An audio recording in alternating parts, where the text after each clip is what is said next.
Oh, she's awake. April!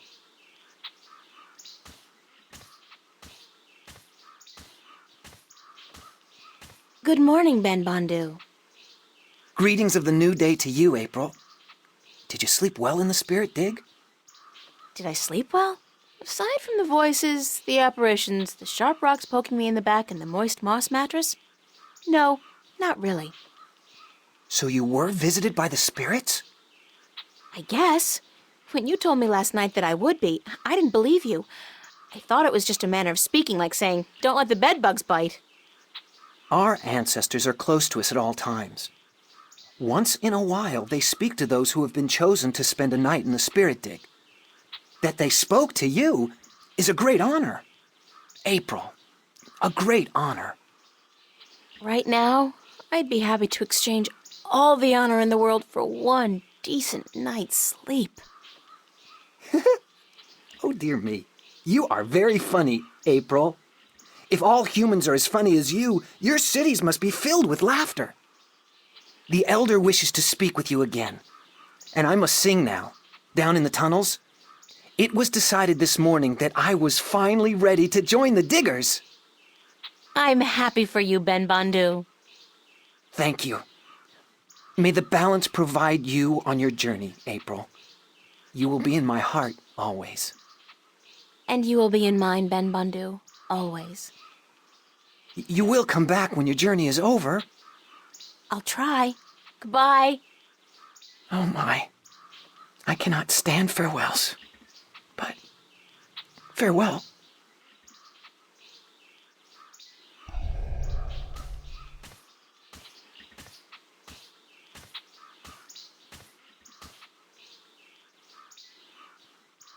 So, you are awake?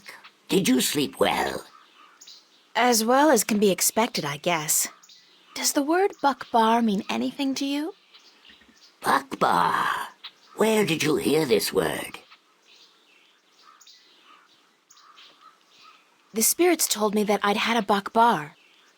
So, the spirit spoke to you openly? You are lucky, human. Some who enter the spirit dig never come out again, and some spend the night but hear nothing. But to you, the spirits spoke. A Bakbar is a vision of yourself that speaks the truth in two ways. One is the dark truth. This is how you see yourself when you are not sure of yourself or angry with yourself. The other truth is the very opposite of the first. This is how you must see yourself to be happy. But the spirits remind us that both are important, that you cannot love yourself without first seeing your flaws.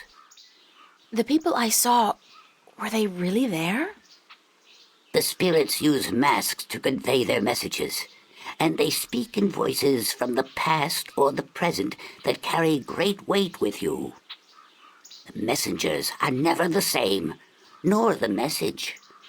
But you must take care to hear and heed their words. I was told that my name among the Banda would be April Bondu Mbata. She among the little ones who seeks and finds.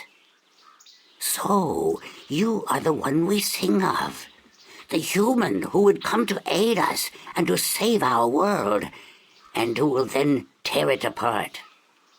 You bring tidings both happy and sad to the Banda, April Bondu Mbata, both hope and despair. This world will never be the same again once you have passed through it. But we are grateful, and I'm proud to have met you and to give you what you came for. It was just luck that brought me here. I didn't come for anything in specific. Yes, you did. This is what you came for.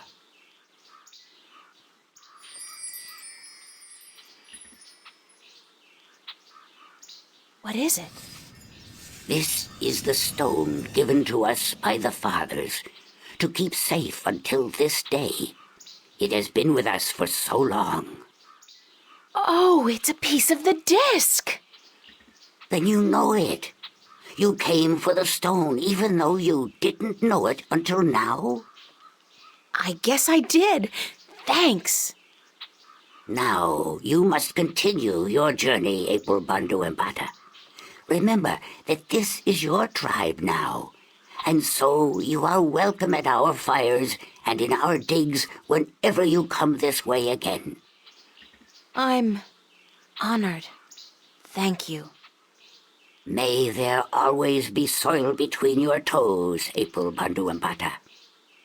And between yours, Elder. Goodbye.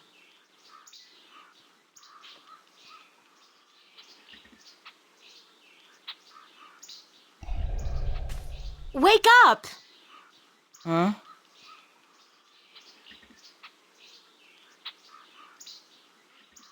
Turn off the big light, Mommy. It's called the sun, Crow. Welcome to the world of the living. Oh. I was having this weird dream about a big-ass turkey wearing a pair of red shoes, and you were there, and he was there, and maybe it wasn't a dream after all. I think it's safe to say that you need therapy, and we need to leave right now. We do? We do! Let's go get 'em! Who are we getting again? Some evil alchemist out to rule the world with his powerful and destructive magic.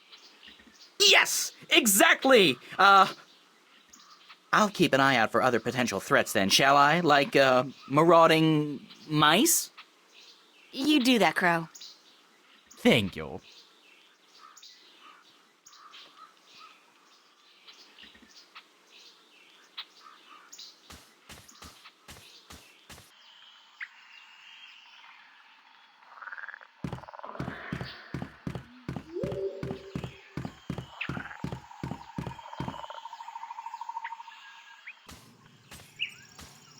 There's an ordeal I prefer not to go through again. Did I drop something? It feels like I dropped something. Whatever it was, one of those things probably ate it.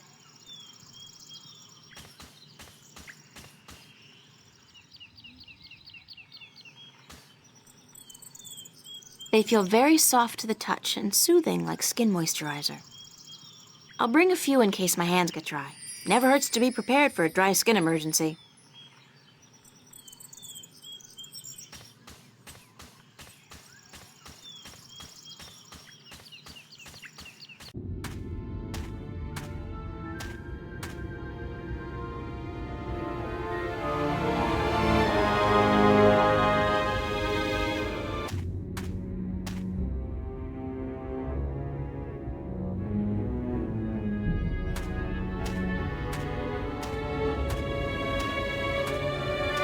Strange texture. My fingers feel tingly.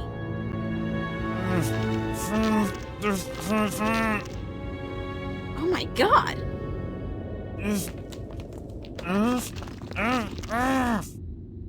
What are you? I don't understand what you're saying. Can you try to open your mouth a bit?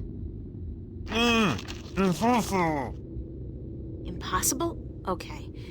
Okay, there's gotta be some way to help you talk. By the way, can you help me get up there? Into the castle? Yes, but I can't move. Any magic? I don't know any magic, sorry. But I'll try to find a way to soften you up. Thank you.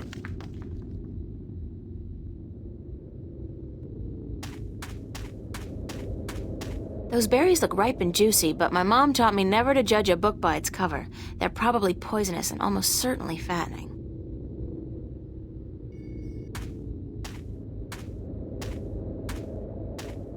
Nuh-uh, that marshy ground between me and the berries looks treacherous.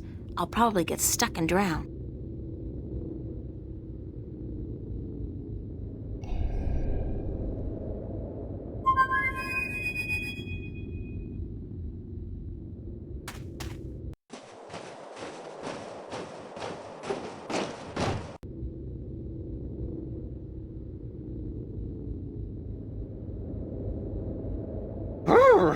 It's chilly out here.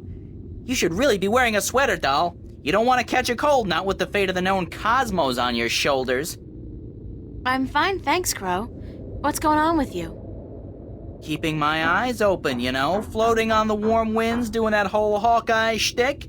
I'm getting pretty good at it, too. I spotted you from at least 100 yards away.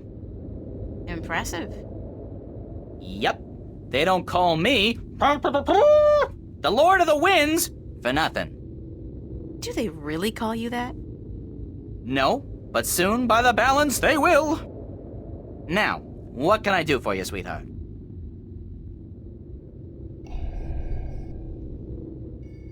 Crow, I need you to fly over there and get some of those berries for me. And Crow? Yes, ma'am. Don't eat the berries. No, ma'am.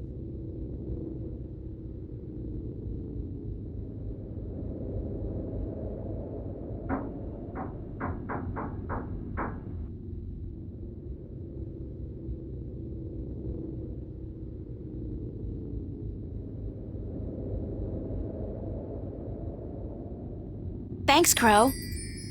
You got it. I'm gonna go back up there and work on my eyesight. I ain't stopping until I can spot those cute chicks from miles and miles away.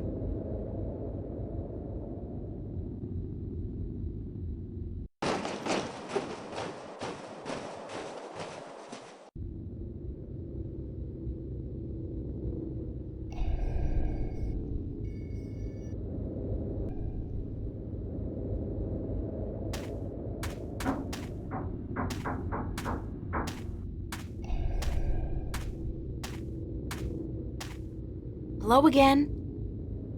Yes. So you can't help me get into the castle unless I help you soften up a bit first, yes?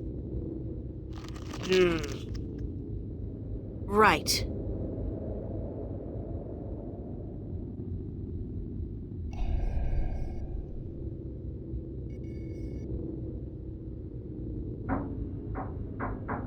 There.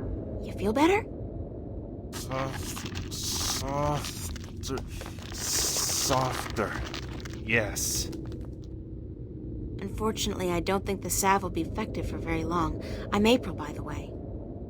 Lorhan, I'm a sailor, and you've got to help me get out of here. I don't think I can stand it much longer. What happened to you?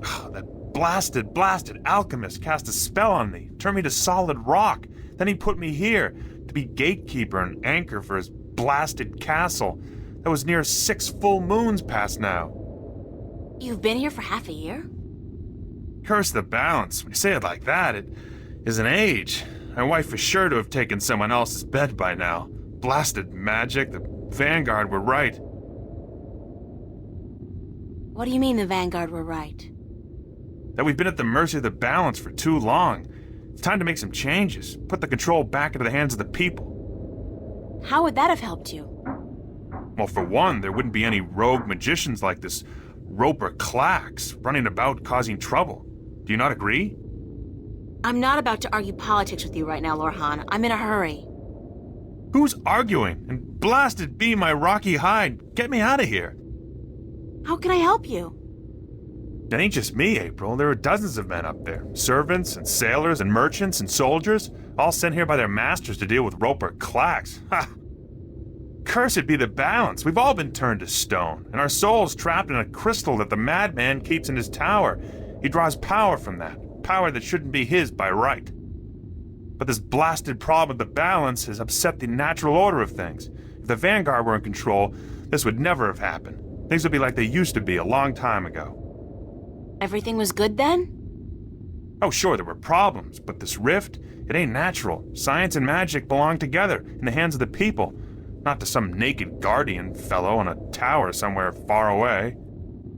Listen, we've got more important things to think about, like how I'm going to get inside the mountain, beat this Clax guy, and free your soul. Yeah, you're right. And I can feel my muscles turning to stone again. We must hurry. How do I get inside the mountain? I'll pull the stairs down for you. Usually when Clax comes and goes, he softens me up for a bit, just so I can raise and lower the stairs for him, and then he changes me back to solid rock again. Once you're inside, and if you manage to defeat the madman, and I don't see how you're going to do that, a young woman like yourself. I'm pretty resourceful, and I'm not your run-of-the-mill teeny bopper either. You're what? Anyways, if you defeat Klax, you must find his study and break the crystal, the Soul Stone. That should break the spell and give us back our flesh and bone bodies. Sounds like a plan. Alright, here goes. Watch your head, April.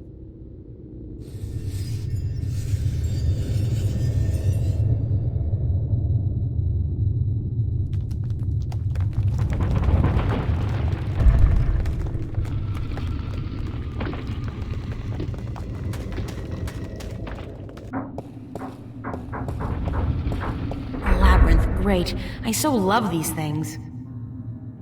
Jump! Jump into the abyss! Who was that? Wait, don't tell me. Evil wizard. They all sound like Richard III on crack. Bah!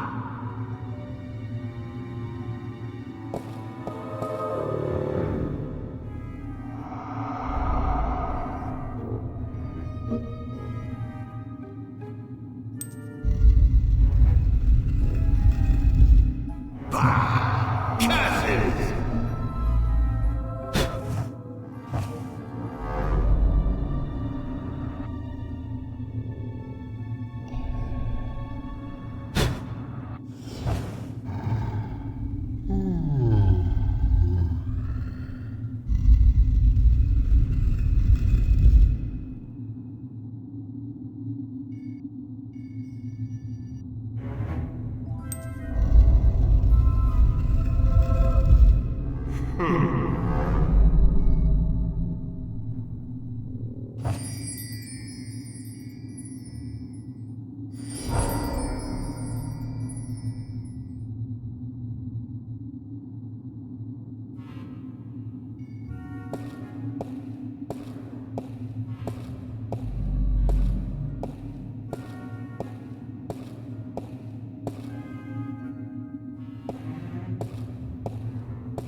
Whoa. Talk about a hissy fit. Evil Mirror Universe April sure got some anger stored up. Guess she doesn't want me to get that parchment.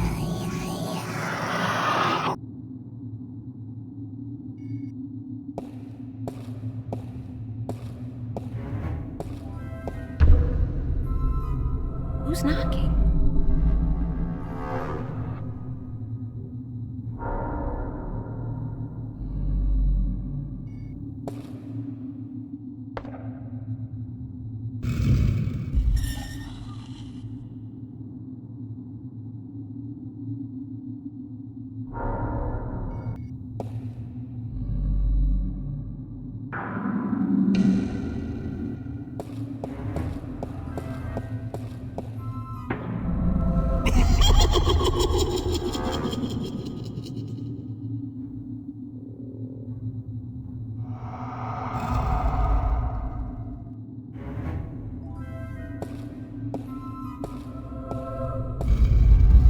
Balance be cast!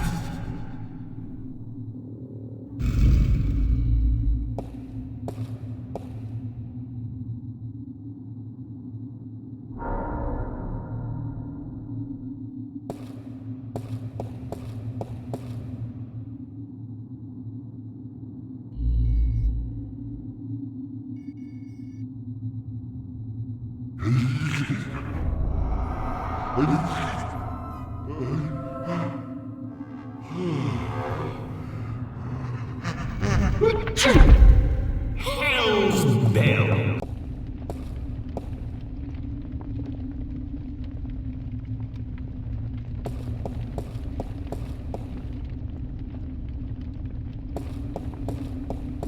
Finally! I was beginning to think you would never make it through my labyrinth. Welcome to my humble home. Do you like it? I had it built according to my own specifications by the most skilled architects of Arcadia. They have since become a permanent and quite attractive fixture of their own building, of course. Oh, but I forget my manners. I am, as I am sure you already know, Roper Clax. And you would be?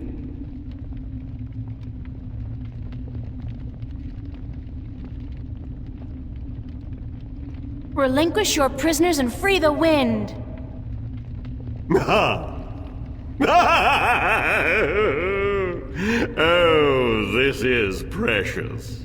This is a Kodak moment. But why look so shocked?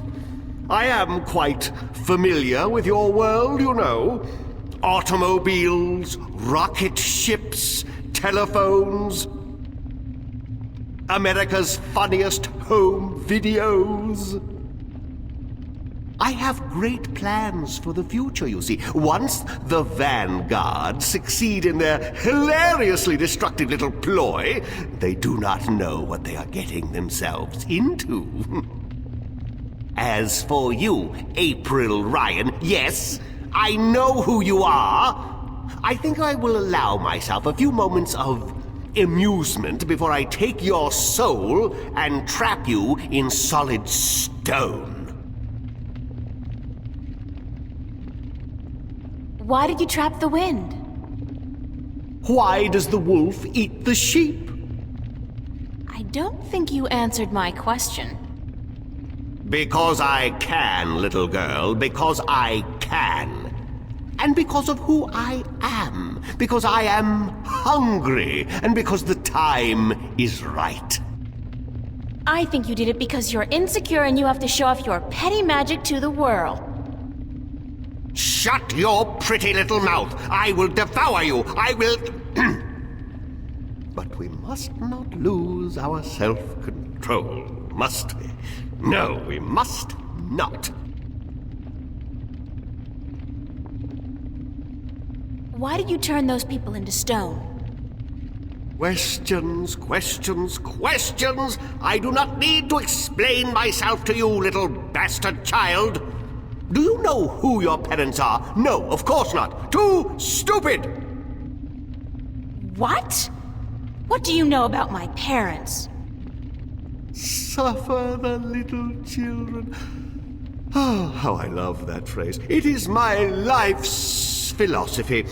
I like suffering, especially the suffering of innocent children. Their screams are so pretty, their tears so salty. You're a real shit, Clax. I know you are, but what am I?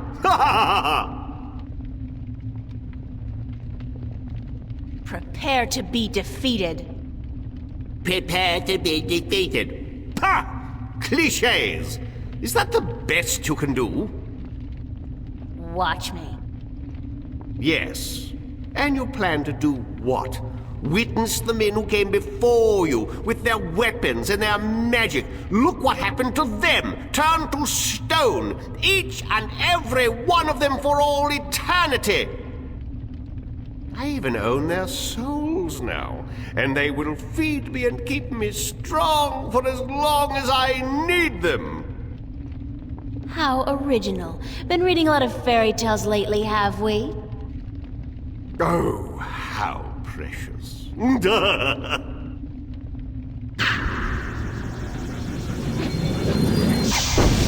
See? I could scour your flesh off your bones in a second, little girl. Now, do you think you could defeat me? How about a proper challenge? A proper... What do you mean by a proper challenge? I can't defeat you with magic. I'm not a wizard. Wizards? Frauds, the lot of them. The only real magic is the magic of alchemy. But of course, you cannot defeat me with magic. That is why I will win. What's so great about beating me with magic? That's not a challenge, that's a walkover. If we even the odds out a bit, you'll have more fun and satisfaction from turning me into stone later. You are trying to trick me, I know that. But you intrigue me, little girl. Go on then. Issue a challenge worthy of my powers.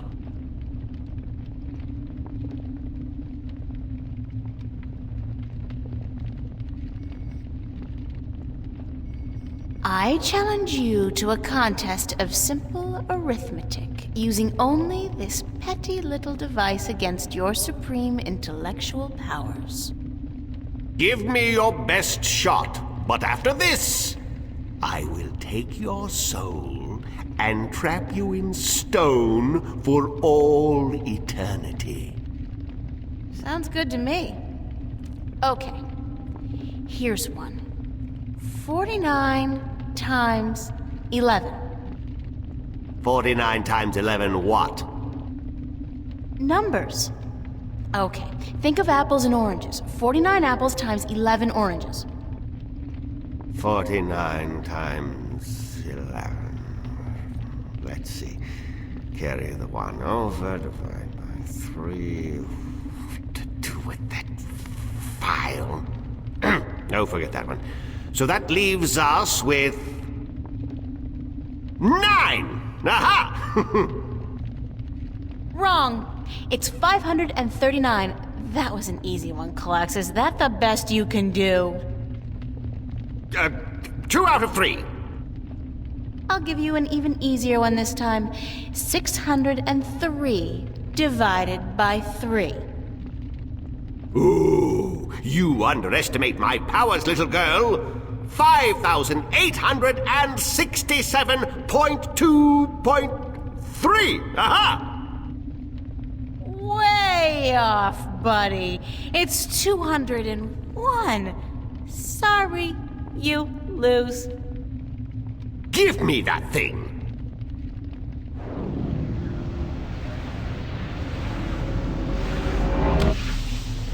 Ooh, this is intriguing. This really is.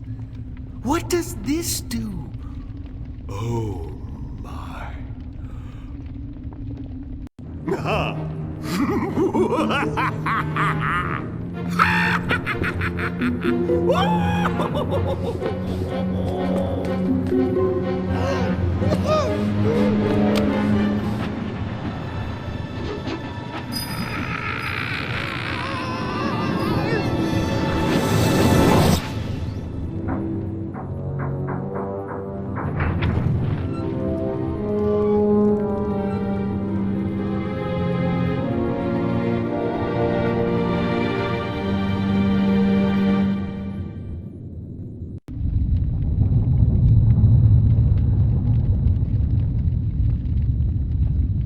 And I always thought math was such a waste of time.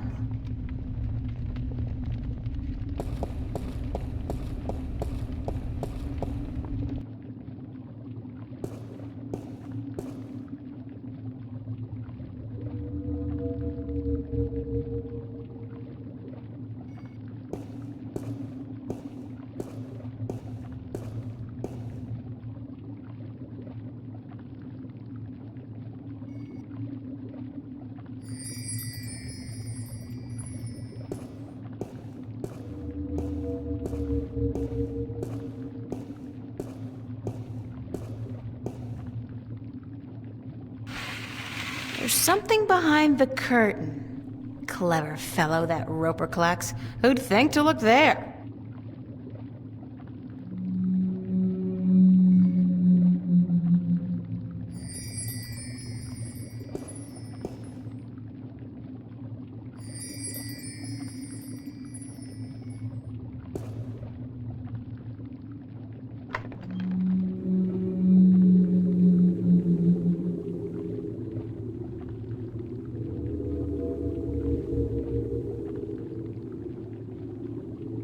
I look like a serving maid.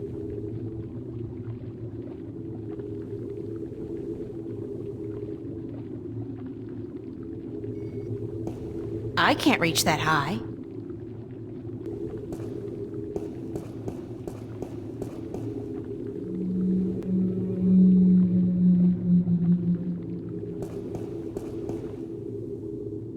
It's a spell. Clouds and spiders' webs, plus, magic finger? If alchemy is anything like chemistry, that last one is probably some kind of catalyst or something. Clouds and spider web plus catalyst makes invisible?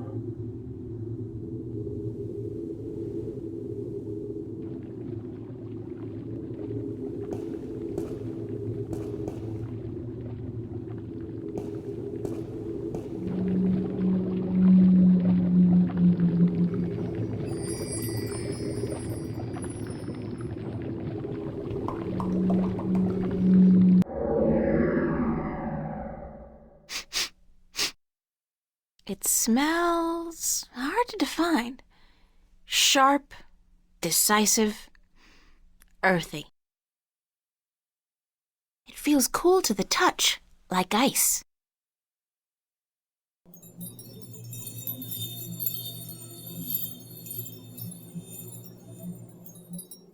I can hear a distant tingling sound like crystal bells.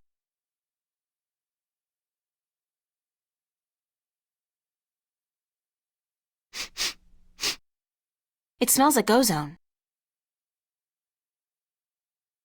It feels moist and light, fluffy almost.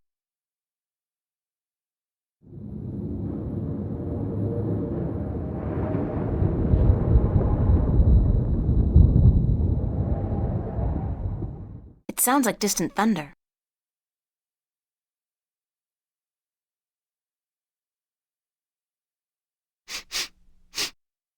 It smells like fresh flowers. It feels soft like satin and very fragile.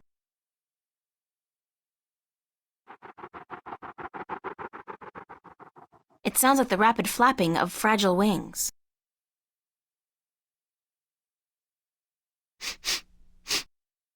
It smells like pearls of morning dew. It has the texture of thin strands of hair.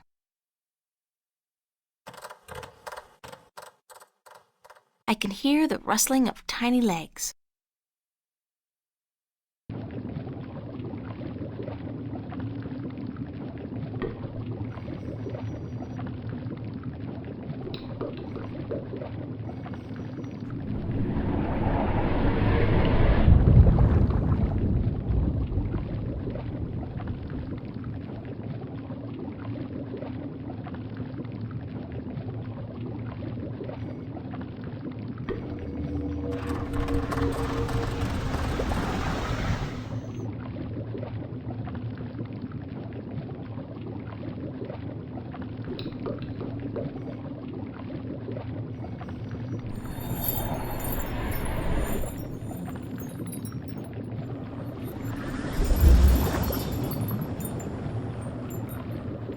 I'll just pour the finished potion into one of these vials. Like so. Fortunately, they're small enough to carry in my pocket.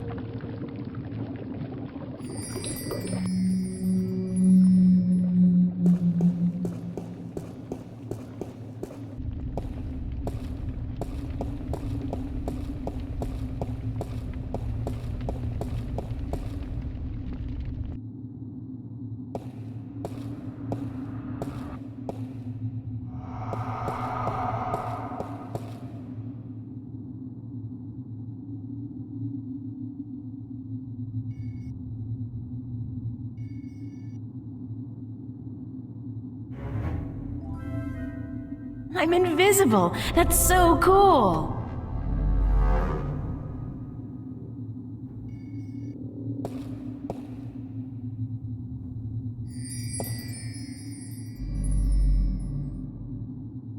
Solid again. Good timing. I've got to hold on to this stuff. If nothing else, it's perfect for sneaking into clubs back home.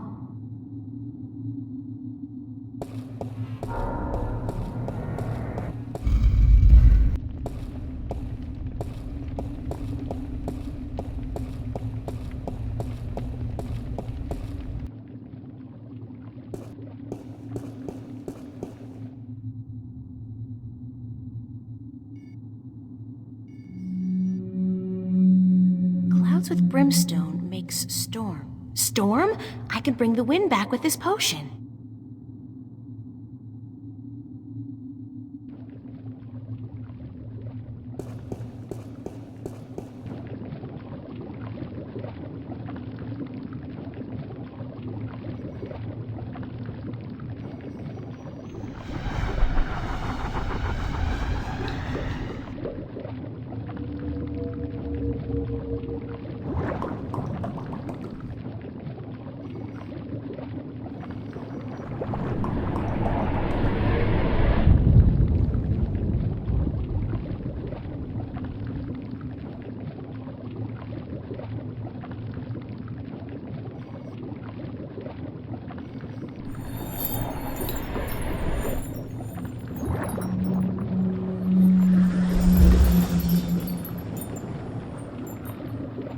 I'll just pour the finished potion into one of these vials.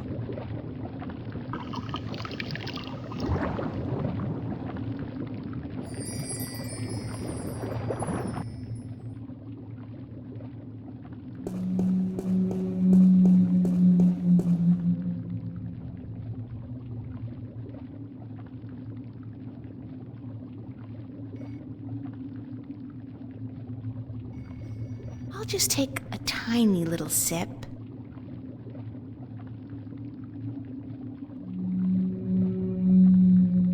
Ooh, bitter.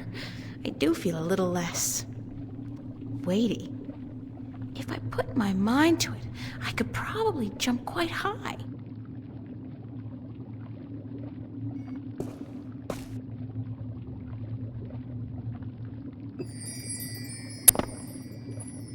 Whoa, I should save some of this stuff for the Olympic Games next year. It's a safe bet. I dominate the high jump and pole vault contests.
I'll just pour the finished potion into one of these vials.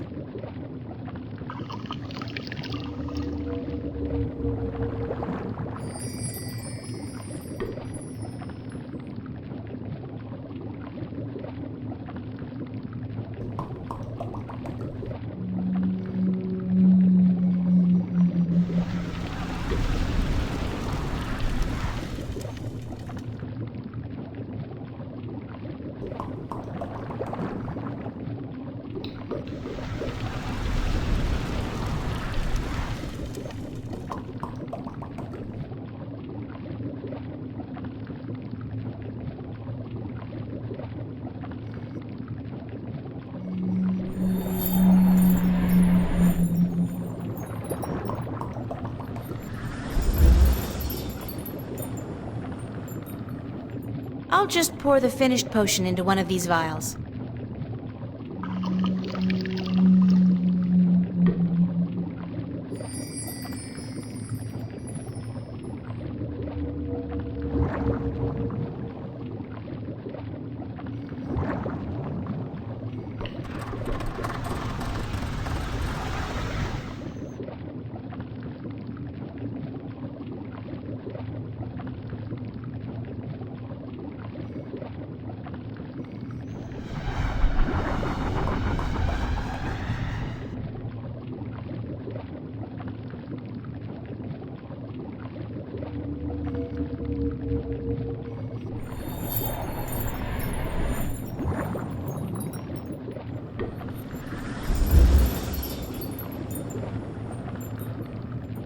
I'll just pour the finished potion into one of these vials.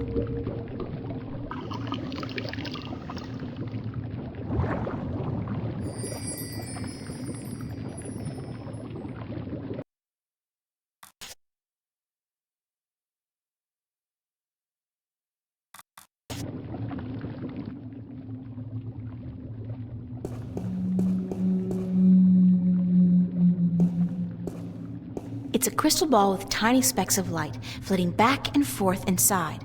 This must be where Klax has trapped the souls of all those unfortunate people.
What's going on? Nice digs you found here, though I'd cut down on the mad alchemist decor just a little. It's just not you. I don't plan on sticking around, Crow. Heck, why not? You'll be mobile, home security is not an issue, and you can strike fear into the hearts of men. When you put it like that, no. Hey, up to you. So, why'd you call me? What's going on out there? What's going on is that we're currently cruising at an altitude of, very high. And where are we heading? We're very slowly going nowhere except up. There's no wind, remember? It'll start getting chilly and hard to breathe in a few hours, however. That won't be very pleasant. I could use some help. I'll try my best. Just let me know what you want me to do.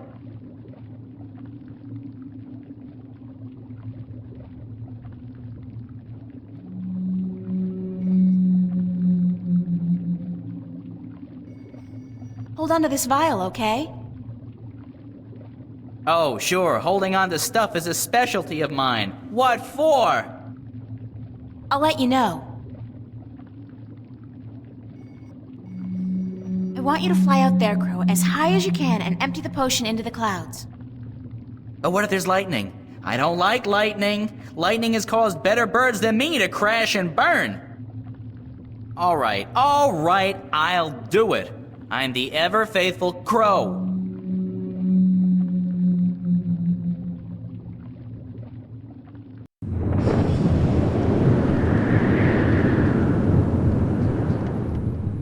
Uh-oh, I guess it's working.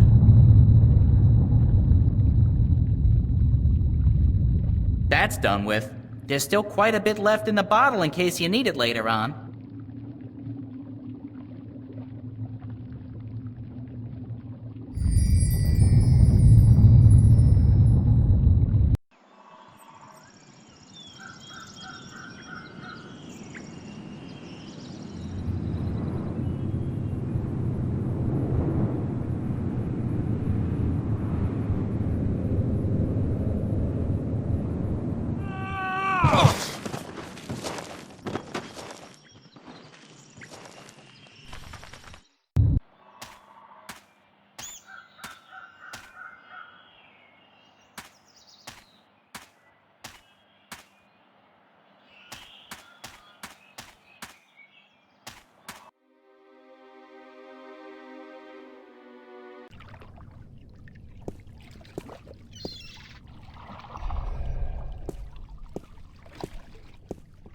Captain Nebeve?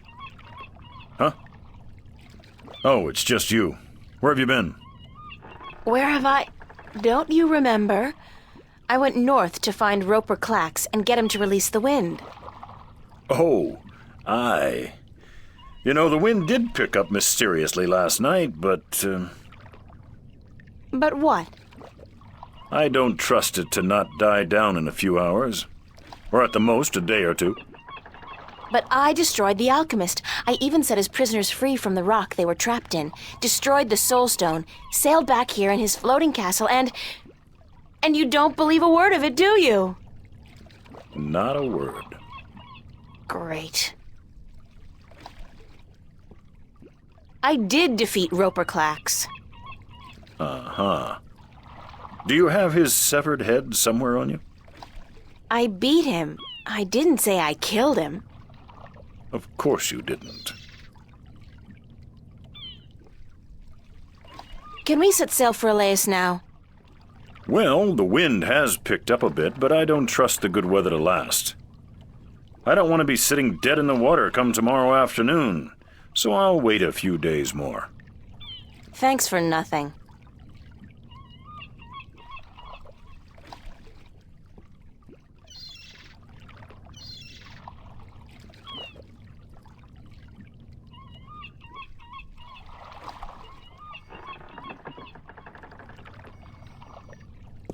Captain Nebeve? Huh? I got something you want. What? Well, out with it, girl. What is it? Oh, nothing. You do remember our deal, don't you? I? Remind me what the deal was again? That if I defeated Roper Clax and brought the wind back, you'd give me a lift to the Isle of Elias. Sure. The day I see a girl like you bring down a powerful alchemist like Clax is the day I hire a woman to be my navigator. Well, look at this.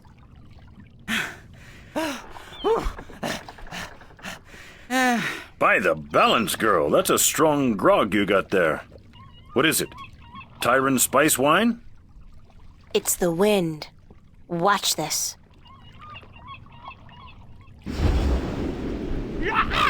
Sweet jowl, that's a strong wind. You got some mighty powerful magic there, girl. And there's more where that came from. Care to share some of it with us? With that magic, we could make good time to Guienne. Pick up a cargo full of apples and be back here before the competition got, wind of what was happening. Sure. If you give me a ride to Elias, as promised. Balance be cursed. Women aboard? When will it ever end? Jowls, bowels. Be here by this afternoon, or we'll sail without you. As if you'll get far without my wind magic. And you did say something about hiring a female navigator?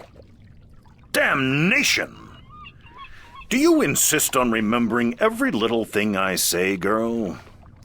Don't you know that Jal has forbidden women from riding the waves? Sounds like a bunch of sexist bullshit to me. But it's your choice. I got the wind in my pocket. Now you learn to treat women with a little respect. I've run out of curses, girl. Jal be damned, I am in desperate need of a navigator anyhow. All right. You be here by this afternoon with your navigator. It's not as if I ever put much faith in the teachings of the drunken prophet Jal myself.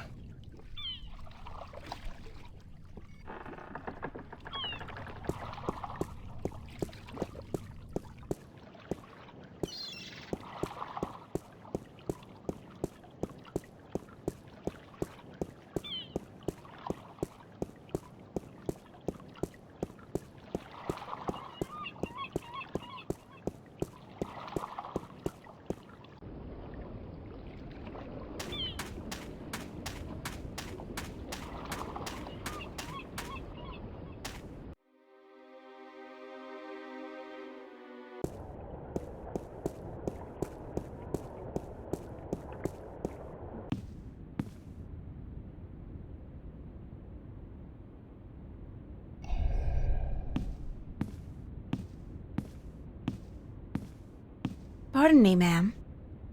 I'm sorry, young woman, but I do not wish to speak with anyone presently.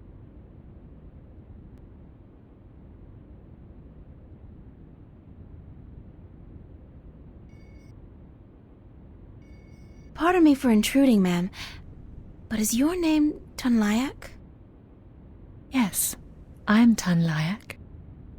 I have a delivery for you. Oh, a map of the Northlands. I had almost forgotten I ordered it. Sorry about that. I came by a few days ago, but you weren't here. No, I was looking for work. Thank you kindly, young woman. I will need this map now, if I am to make it to Khorasan by foot. Why are you going to Khorasan by foot? I can ill afford the cost of passage on a ship bound for the Bay of Fire, and since I do not have a job, nor the prospect of getting one, I have little choice. Are you from Khorasan? No, I am from the Southlands. I have never been to Khorasan. Then why are you going there? Because I am told that in Khorasan, captains allow women to join their crew. Here, in Marcuria, they do not. So I've been told. But you shouldn't have to go somewhere else to get a job. That just isn't fair. Fair or not, it is custom. And custom is a difficult thing to change. Why are you so depressed? Is it that apparent to you? I do beg your pardon. It was not my intent to burden you with my dark mood. It's okay, I don't mind. I'd like to help if I can. I do not think you can. Unless you were the captain of a ship, and you could hire me as your navigator. But you are not, and so you cannot help me. You're a navigator? Yes, and I have a letter to prove it. Do you want me to show it to you?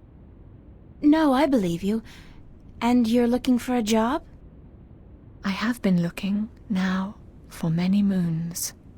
But most captains do not want women on their crew, and so I am leaving for Khorasan in the morning.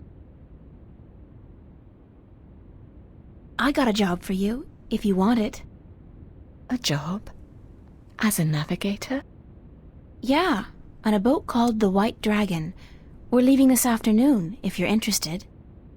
If you are serious, then yes, I am more than interested. But will the captain allow a woman as his navigator? This one will, trust me. Because if he doesn't, he's not going anywhere. Just pack your stuff and head down to the docks. Talk to Captain Horatio Nebeve of the White Dragon. Tell him I sent you. The name's April Ryan. Thank you, April.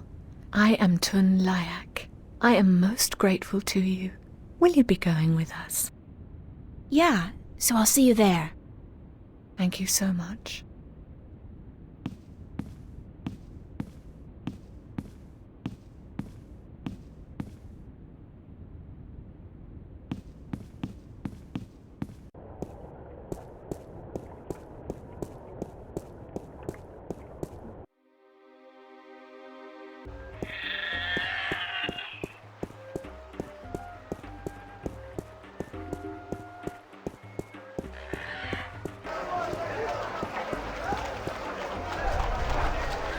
Did you make your delivery to Tunlayak at the Journeyman Inn yet? I just came back to say hello.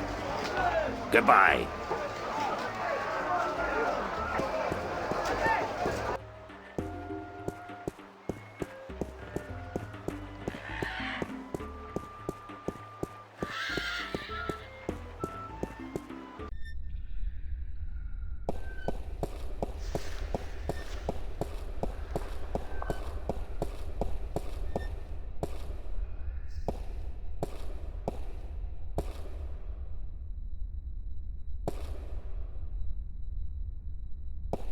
You have returned from your trip north. It is good to see you again. I was concerned. You're worried about little old me?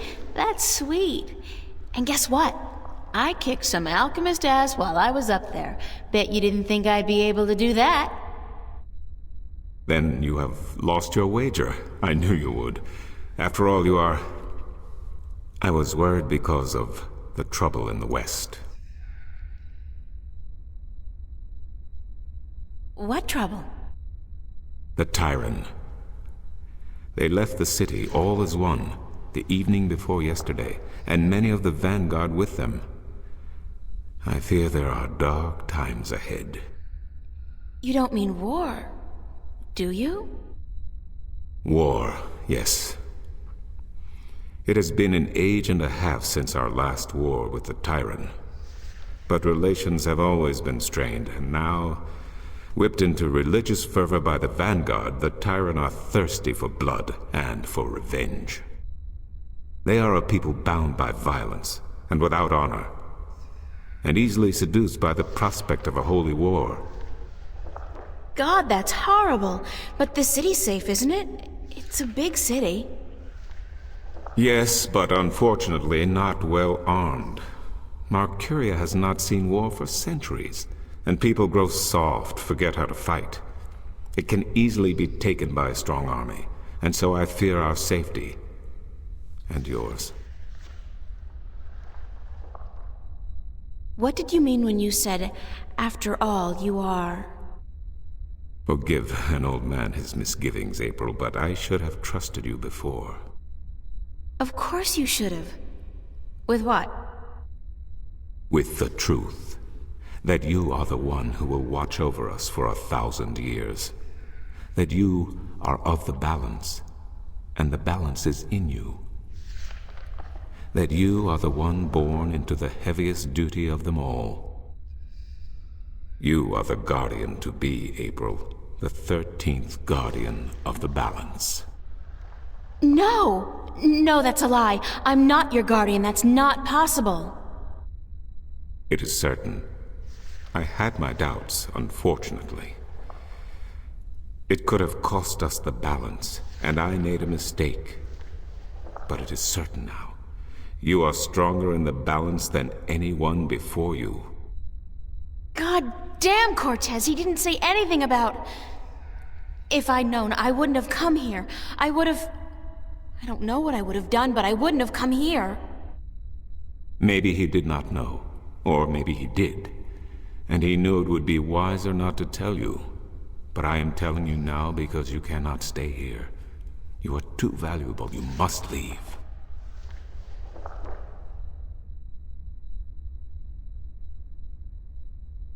I am leaving for Elias this afternoon. Good.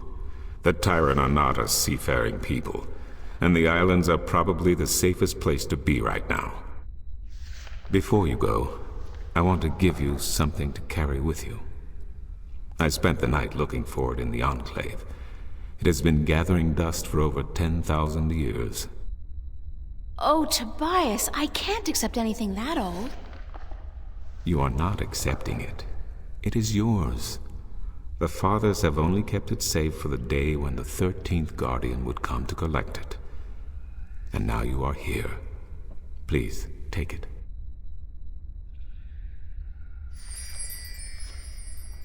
It is the talisman of the balance.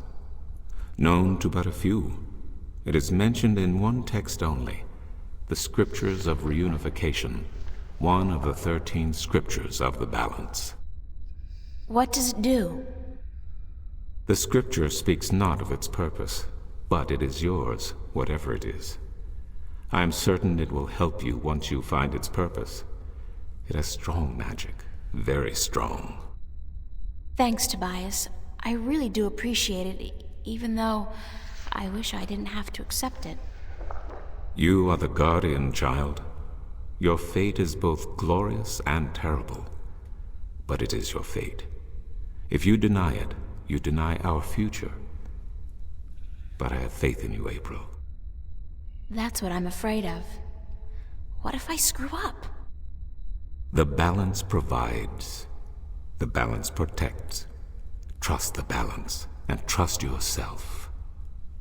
Goodbye, and good luck on your journey.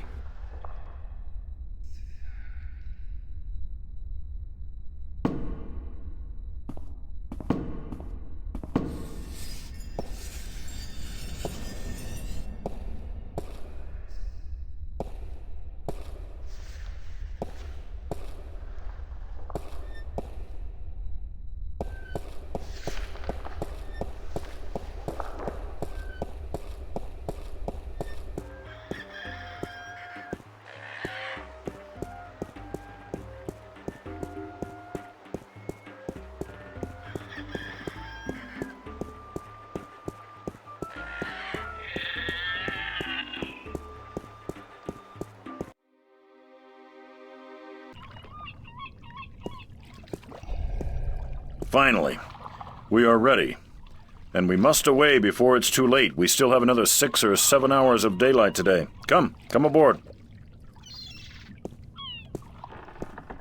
Did I tell you how much I hate water? No. Well, remind me to tell you sometime.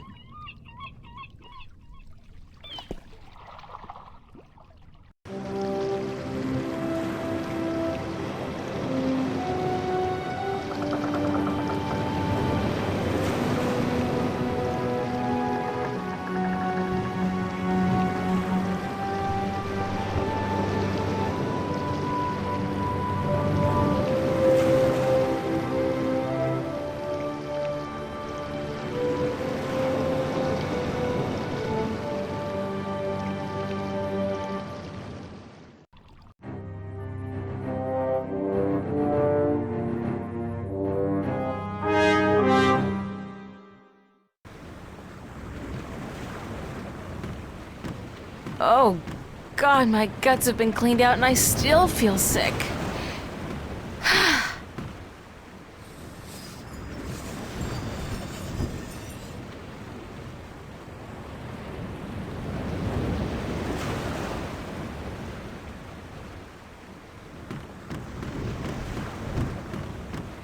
It's the apple barrel. It's half empty, and aside from whatever fish we're able to catch, those apples are the only food we got on board. Ugh, gross! People do not toss the apples back into the barrel after eating.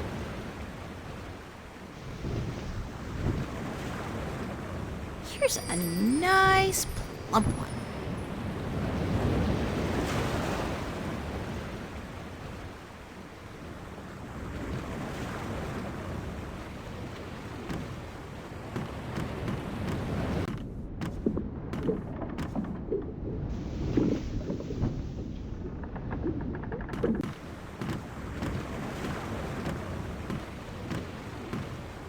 Watch!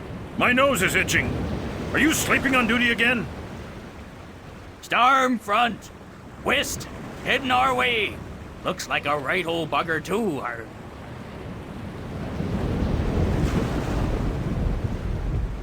Aye, by the mercy of Jol, it's a chaos storm.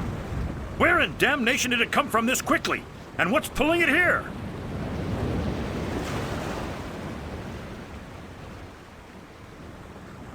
Navigator, change our course. We must away from the storm front and to safe harbor. Uh-oh. I just felt a cold shiver running down my spine.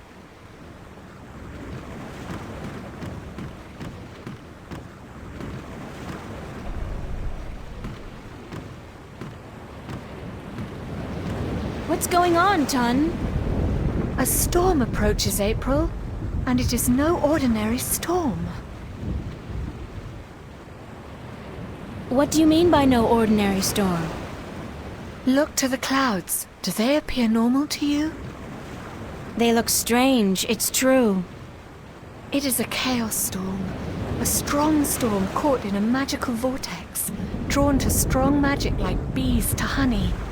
I have never seen one with my own eyes, but I have heard stories. What have you heard about chaos storms? That they appear only rarely, and that they signify great and terrible events in the near future. It is also said that they are weapons used by the Dark Lords of Chaos to hunt and destroy those strong in the balance. Can we escape a chaos storm? If we run fast enough and reach safe harbor, perhaps.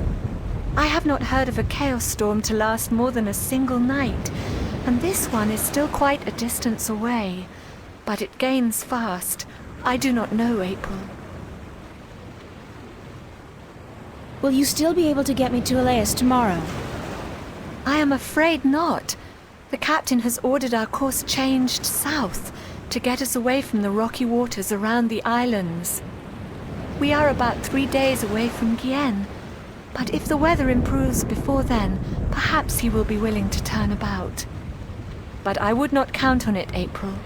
He cares much for his ship and for his crew, and he would not risk it for anything or anyone. You still need my magic to get wind in your sails. The wind seems to be picking up on its own. Thus Nebuve has no need for your magic, April. I am sorry, but once we reach Gien, I am certain you will find passage to the islands. I don't have 3 days, Tun. The balance is failing. I am sorry. It is out of my hands.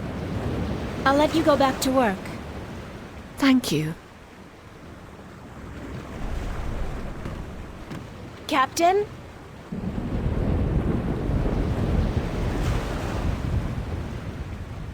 Sir? Leave me be, girl. I have work to do. We must avoid the storm lest it comes on us like Jaw's callous heel and crushes us. But we're still going to Laos, right? Ha! You can forget about that. We must avoid the dangerous waters of the islands and head straight for Gien if we're to stand a chance of outrunning the storm. But I have to get to Laos as soon as possible. The fate of worlds depends on it. And the fate of my ship and my crew depends on us changing our course for Gien. Now leave me be. It's a glass orb with a strange magical glow. It could be some kind of compass, I guess.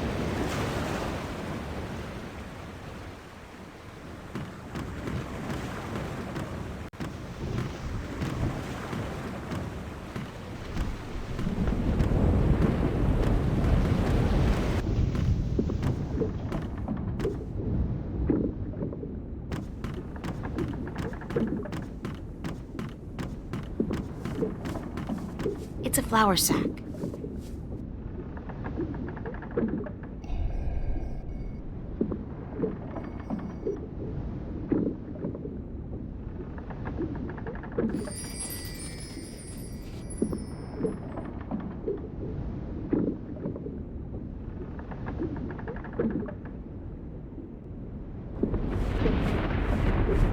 I look like a real sailor. Arr, matey!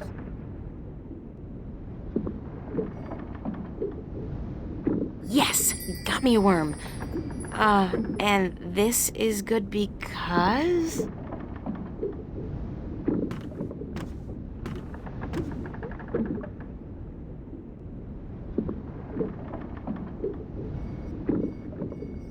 Get to it, little guy. Eat your heart out. I don't look forward to another night in those.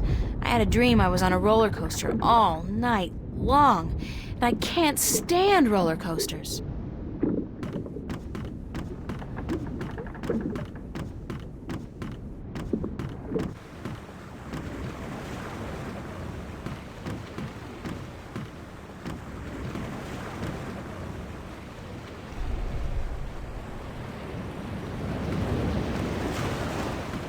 Captain? What is it now?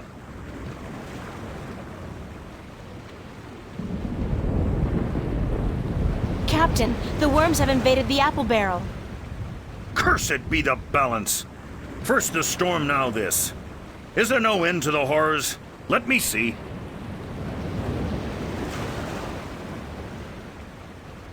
Jowl's infected arsehole, you be right.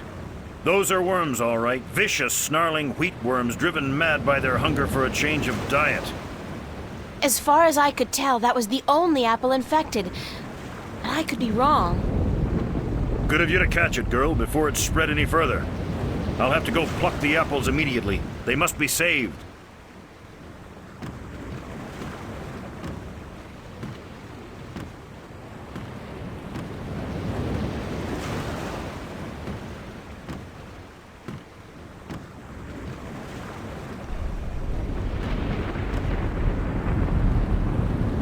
I have a question about your compass.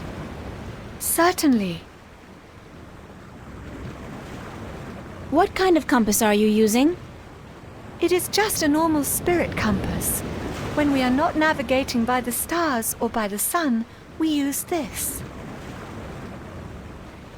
What's a spirit compass?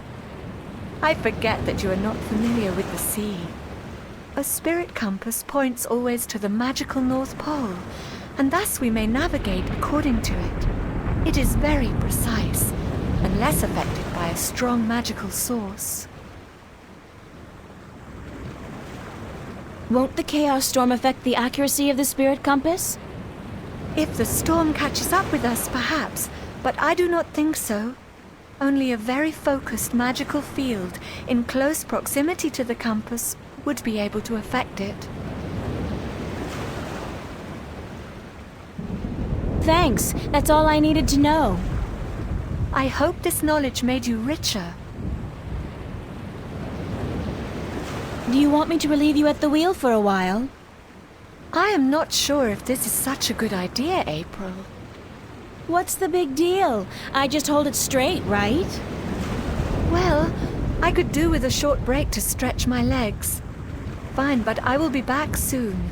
And if anything happens, just call out for help. Of course, thanks.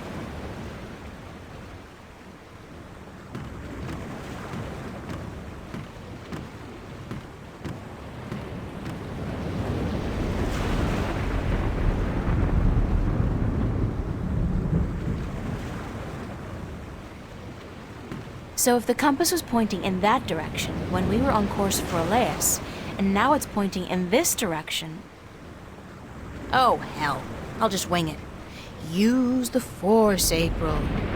After all, who's the chosen one here?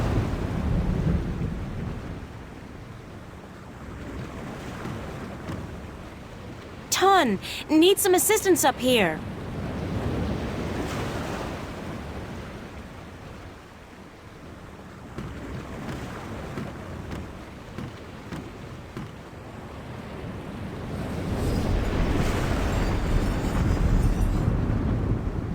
I think I may have strayed off course a bit when I was at the wheel. I did not feel the boat turning. Well, I have a feeling we're gonna miss Gien by a couple of 100 kilometers if you don't correct our course. Let me check the compass. By the balance, you are right, April. It is good you were aware of your mistake, or we might have ended up pierced on the deadly reefs of Tagate. I will correct our course immediately. Sorry about that. Oh no, I let you take the wheel. I'm just glad we are back on course. Yeah, back on course.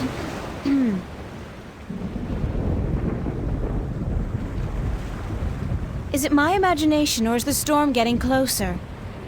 By the balance, you are right. The storm is catching up with us. We might have to ride it out. It is good we are nowhere near the islands, or we would have to worry about reefs as well. Reefs? Nobody said anything about reefs. Ton, I have something to tell you. Captain! Sir! We need you on the bridge. The storm is closing in.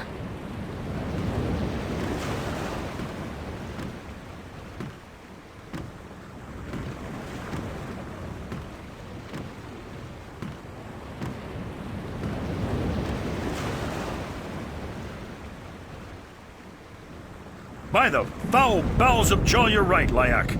It's closing in faster than any storm I've seen or heard, chaos or otherwise. It's like it's chasing something or someone. All right, listen up. The storm's going to hit in an hour or two. And I want everything to be ready. Tighten the hatches, strap down the cargo, wake up the watch, and by Jaw's big toe, someone put a lid on the apple barrel.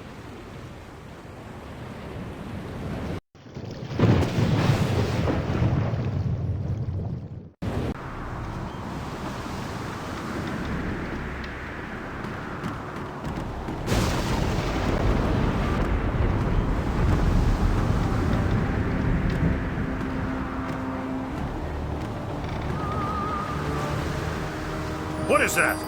What is that you have there? It's a necklace I misplaced, but I found it again, so no need to worry. What was it doing next to the spirit compass? Let me see that necklace right now. It's a valuable family heirloom. I don't let anybody touch it. Give it here!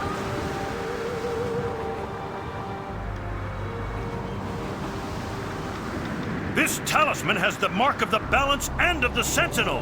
This is an object of great magic. The balance be cursed, girl. What by Jaw's hideous countenance did you think you were doing?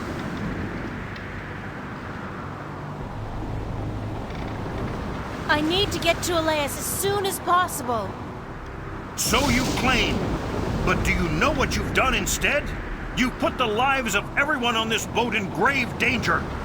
With the storm upon us, the last we need is dangerous waters. Thank Jarl's assassin we still may have time to avoid the rocks of the Briston Atoll. But I swear by the honor of the 3 biased judges of Guienne that I'll have you before a court if we get to land. Check the compass, Layak, and correct our course accordingly. And don't let this wench touch anything from now on, you hear? I need to place this accursed talisman as far away from the spirit compass as possible.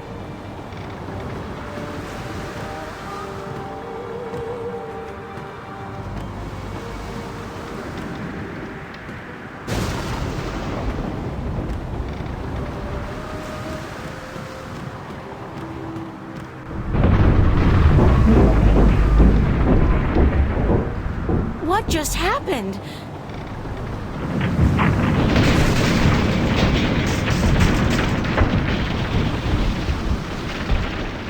Uh-oh, this can't be a good thing.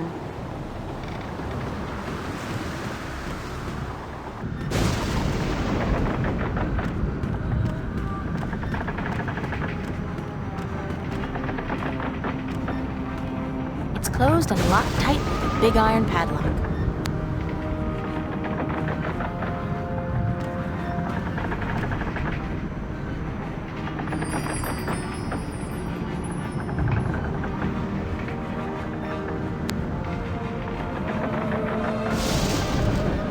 It's been a while since I chopped firewood, but I think I'll be able to knock the lock off pretty clean.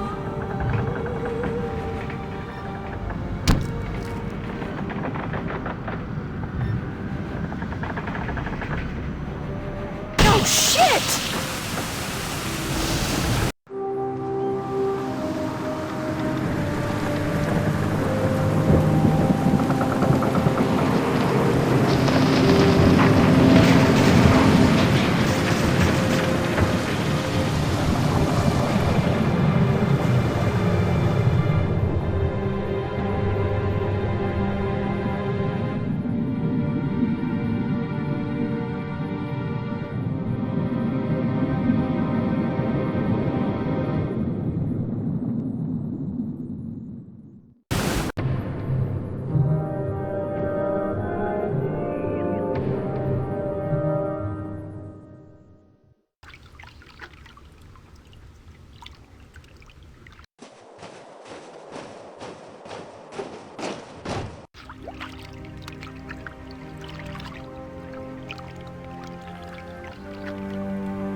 Thank the balance she's all right.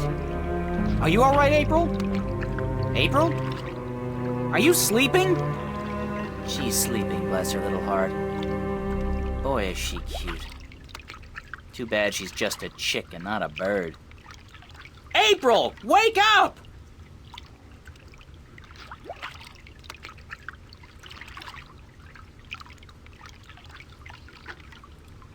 Crow, I was so worried I thought the storm got you. Me?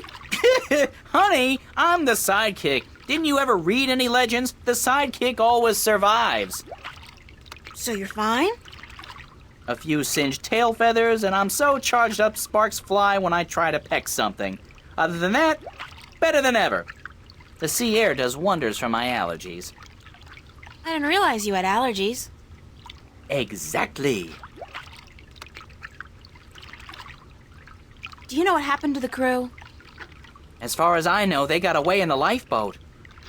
There was a lifeboat? Or one of those magic fold-up types, yeah. I guess they forgot all about me. I think the captain said something like, "Aye, let the wench drown and justice be done." But, I could have been wrong. Any idea where the lifeboat is heading? South, I'd guess. From what I can remember of the old man's stories about the sea, Tagade would be the closest civilized island. Any idea how I'm gonna get to the islands now? You could swim. Humans swim, don't they? They must, or you wouldn't be here now. I don't swim. And nobody can swim that far. There's no land visible in any direction. Well, I'd suggest flying, but you don't have the necessary equipment. Why don't you try and find the closest island? I could do that, but I'd have to leave you on your own. Crow, I'll be fine. All right. Don't blame a bird for trying to be a gentleman. Gentle bird, whatever. I'll be back as soon as I can. Don't go anywhere. Where would I go? Girls always disappear on me. Trust me.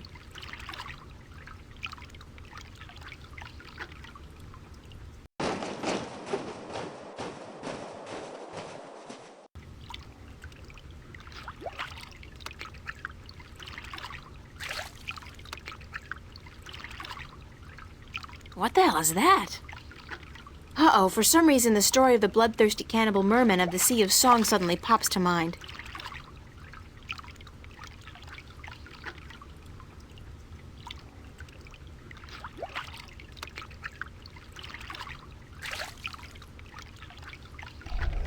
Hi, do you speak Arcadian? Guess not. Doesn't seem so bloodthirsty and cannibalistic up close, though, does it?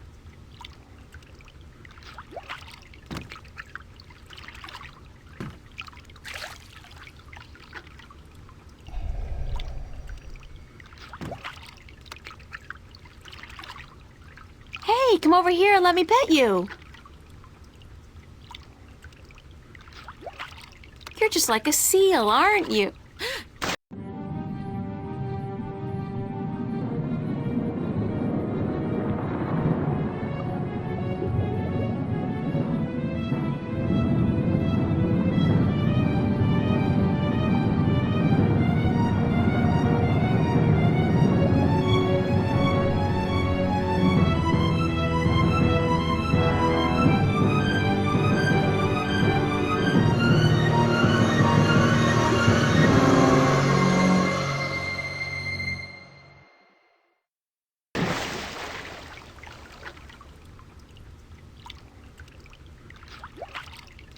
Oh, bloody typical. I told her. She didn't believe me. Girls always disappear on me. Always.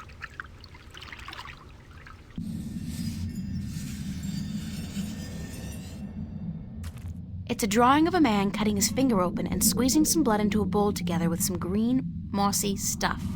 Then he mashes it together and... oh, gross! He dips a black pearl in it and eats it. That's barbaric. Maybe the stories about the cannibal merman were true after all. But hey, in the next one he seems capable of speaking fluently with the creatures that brought me here. I wouldn't mind that, if it could get me the hell out of here.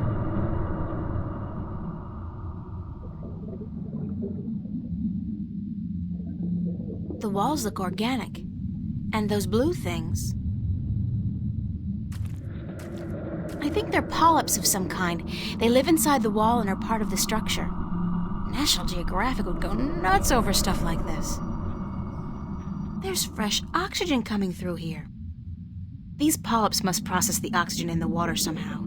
That's how I'm able to breathe in here.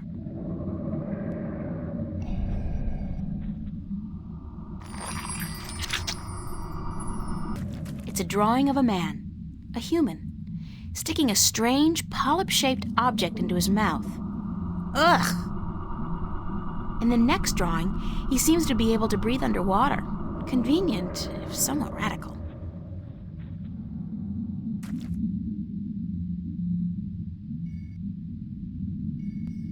Oh, this is so disgusting, but I have to get out of here.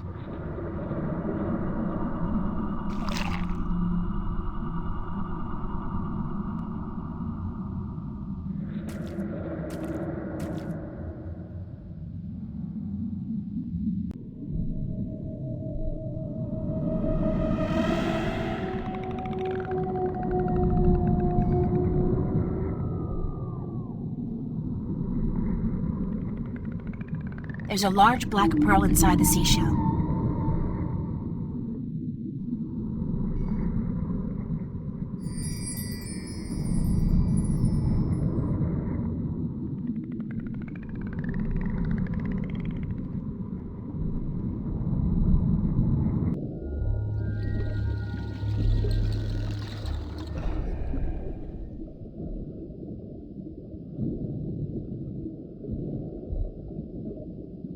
Why did you bring me here? Lucky me, I'm stuck at the bottom of the sea with Bubbles the mermaid.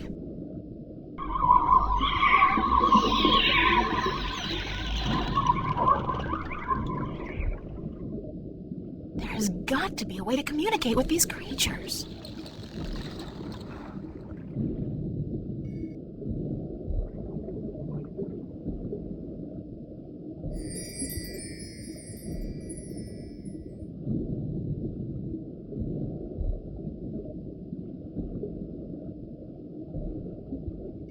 It's a glowing green substance that's spread evenly across the walls, providing light and heat.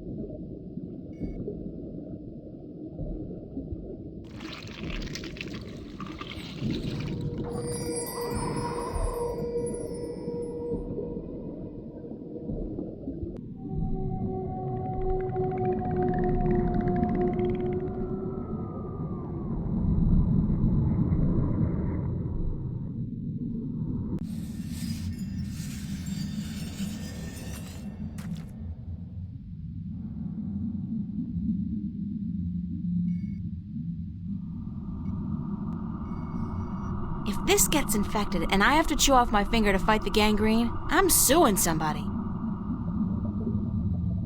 Ouch. The things I do to save the world. Worlds.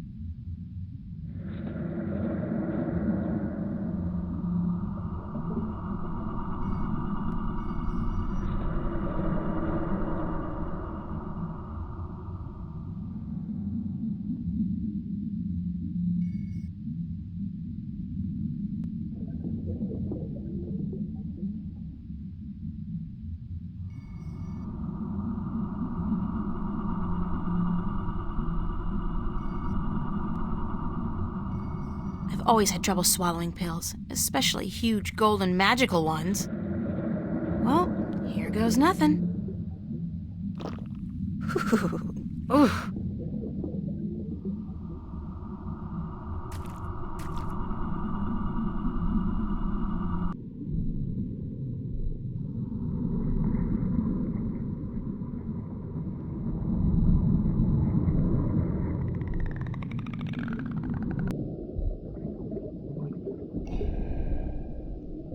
Do you understand what I'm saying? Yes, we understand. Weird. I have this nagging feeling in the back of my mind that I shouldn't be able to understand what you're saying, but I do. You have passed the 2 tests of the Gatherer, Landwalker. Breathing water and speaking the tongue of the Merrill. You can serve us now. Serve you? You have been brought here to serve us as the Gatherer of Tanyan. What's Tanyan? Tanyan is life. Tanyan brings light to darkness and sustenance to our caves. Tanyan keeps the snapjaw from our children and heats us when it is cold. Tanyan is life. Where does Tanyan come from? Our gatherers collect it from the caves and shores of the islands, but there is less Tanyan to be found each season, and we need help. How does Tanyan do all those things you said? Tanyan provides warmth and light. It draws the harvest close. Harvest? The creatures of the sea that we eat, the golden tail, and the weed-eye, and the sand-eater. Fish. You're talking about fish. The harvest, yes, that is what we said. The harvest is drawn to the light and to the heat, but the snapjaw are clever. They stay away. They know the light allows us better aim with our spears. Why can't you gather Tanyan yourself? We do, but we cannot move far from our cities, or the Snapjaw will hunt us and eat us. If we travel in force, we leave our men and children without guard. And we cannot travel too close to the islands, or the winged demons may catch eye of us. They leave our gatherers alone, though, so you have nothing to fear. Who are the winged demons? Ugly, leathery creatures who defy nature to fly up there in the sky. They are evil and live to destroy our people. Don't the Snapjaw kill the gatherers? Rarely. Your meat is bitter and tough, not soft and tender like ours. I won't ask how you know that. I think I've learned enough about Tanyan for now. You have learned nothing, but your training will teach you what you need to know. Are your people called the Miram? We are the Miram. Most landwalkers call us mermen or merpeople, but the Miram is our name in truth. Who are you, man? We are the queen of the third city of the Miram, enlightened keeper of the Tanyan, protector of the light. I'm sorry, Your Majesty. I really had no idea you were a queen. We are just a queen. Our function is to serve the people, to light our cities, provide food for our men and children, and to protect them from the Snapjaw that hunt us in the dark. Do you know where my ship went down? The vessel you foolishly travel in above the water, it rests not far from the city, just past and beyond the Landwalker's bubble where you were first brought. I think it is dead. Do you know the island of Elias? Yes, we know the island of Elias. Our gatherers find Tanyan there, and the Miram once had a city in the shallow waters below it. Can you bring me there? Until your training is complete, you cannot go gathering. We cannot risk losing you to the Snapjaw, or to have you desert your duties to our people. How long will my training take? 6 cold oceans. 6 years? Sure, that makes sense. Everything in this world takes ages.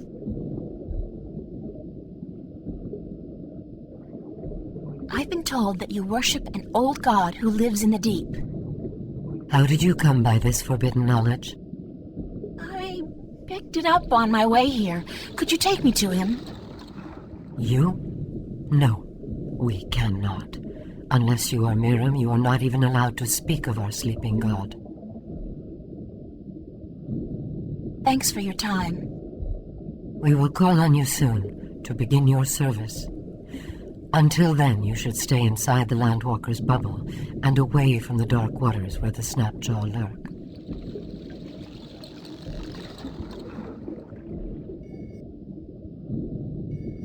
Do you need this? No, it is of no value to us. Where did you find it? It looks very old. I believe one of the children found it just outside the city, not far from the Landwalker's bubble, among the seaweed by the rocks. We have used it for decoration in our hall, but you are welcome to it. Consider it a gift, Gatherer.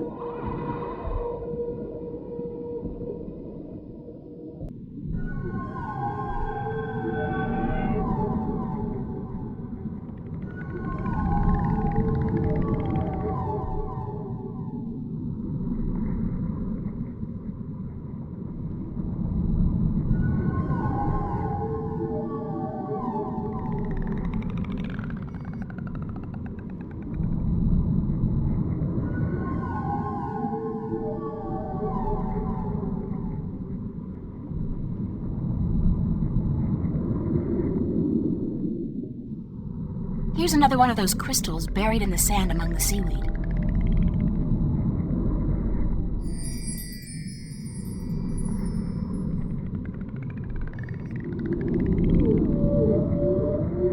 There's an entrance to a cave back here. Judging by the amount of seaweed, it's a long time since anybody's been in there.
Crystals on the altar light up the entire cave.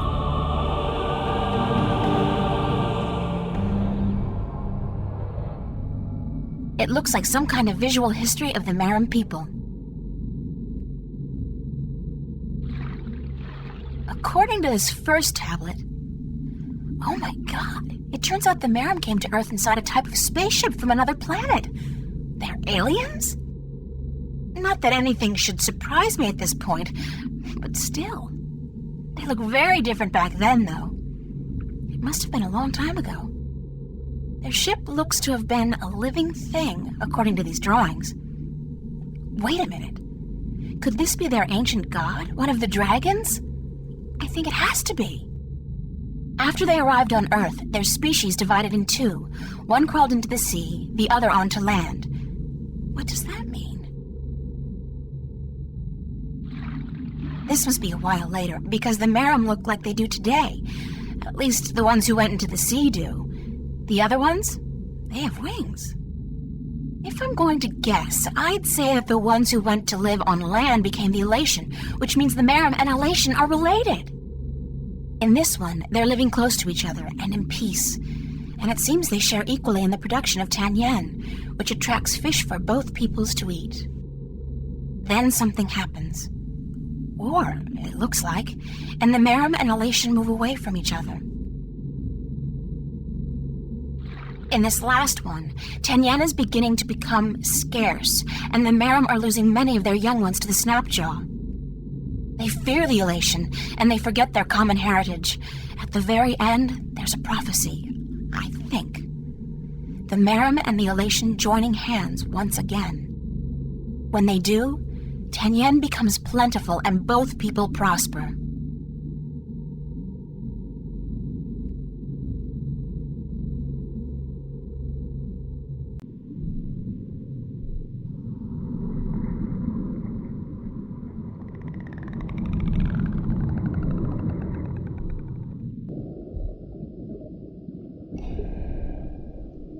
Can we talk for a minute? Yes, Gatherer. We may. Why was the cave with the altar and the wall painting just outside the city abandoned? What? Show us this cave. Immediately.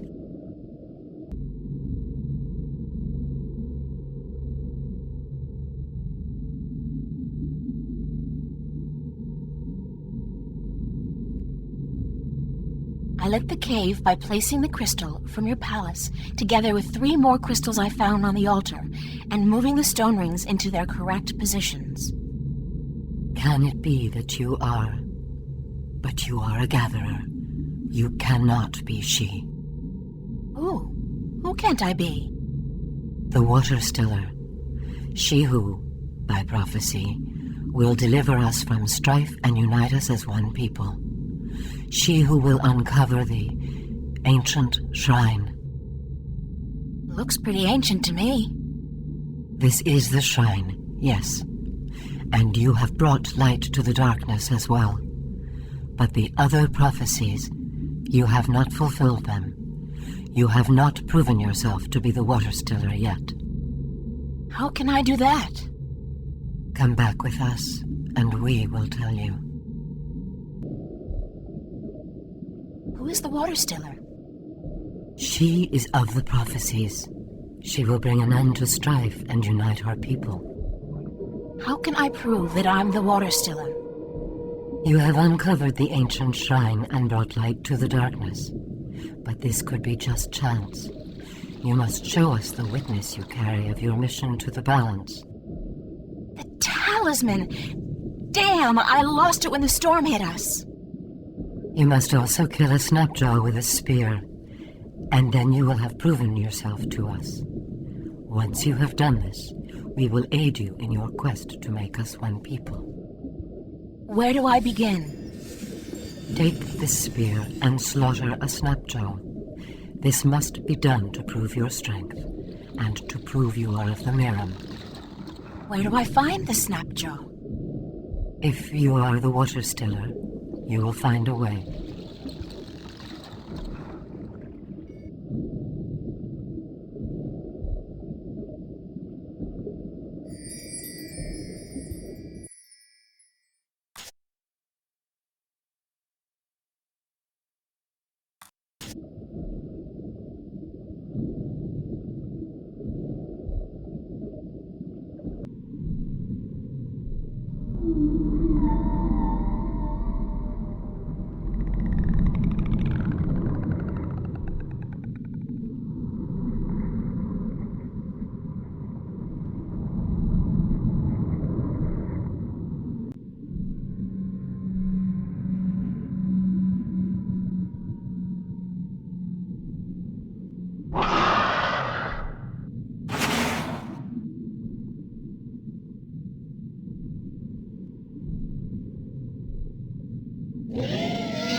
I'll need something to bring back to prove that I killed the snapjaw.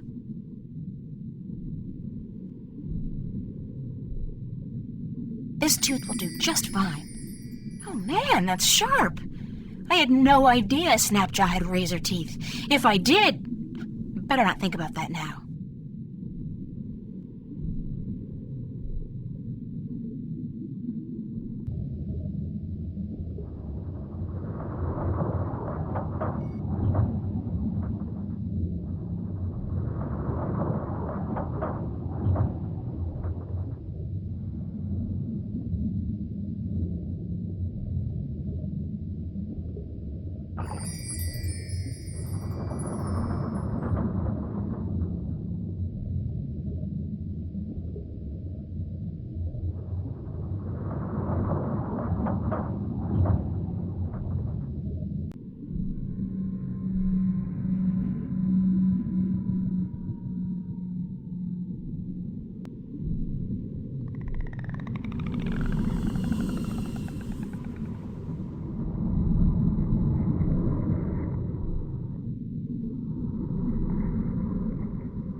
small niche containing what appears to be a shard of a stone. It's a piece of the stone disc! No, wait. It's only 1/2 of a piece. It looks like it's been divided in two. Strange.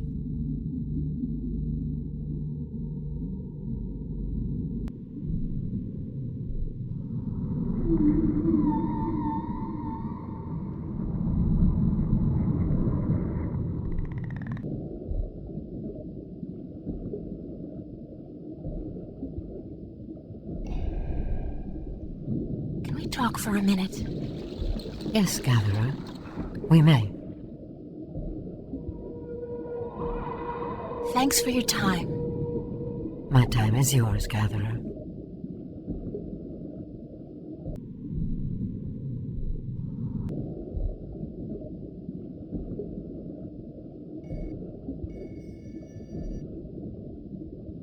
Here's a tooth from the dreaded Snapjaw that guarded the shipwreck, proof of my strength and courage.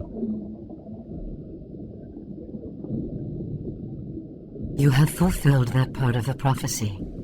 If you fulfill the rest, we will acknowledge you as the Water Stiller.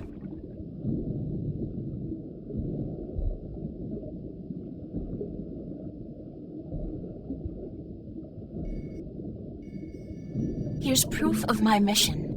A magical talisman with the sign of the balance. It means that I'm the 13th guardian of the balance. You have fulfilled that part of the prophecy. If you fulfill the rest, we will acknowledge you as the Water Stiller.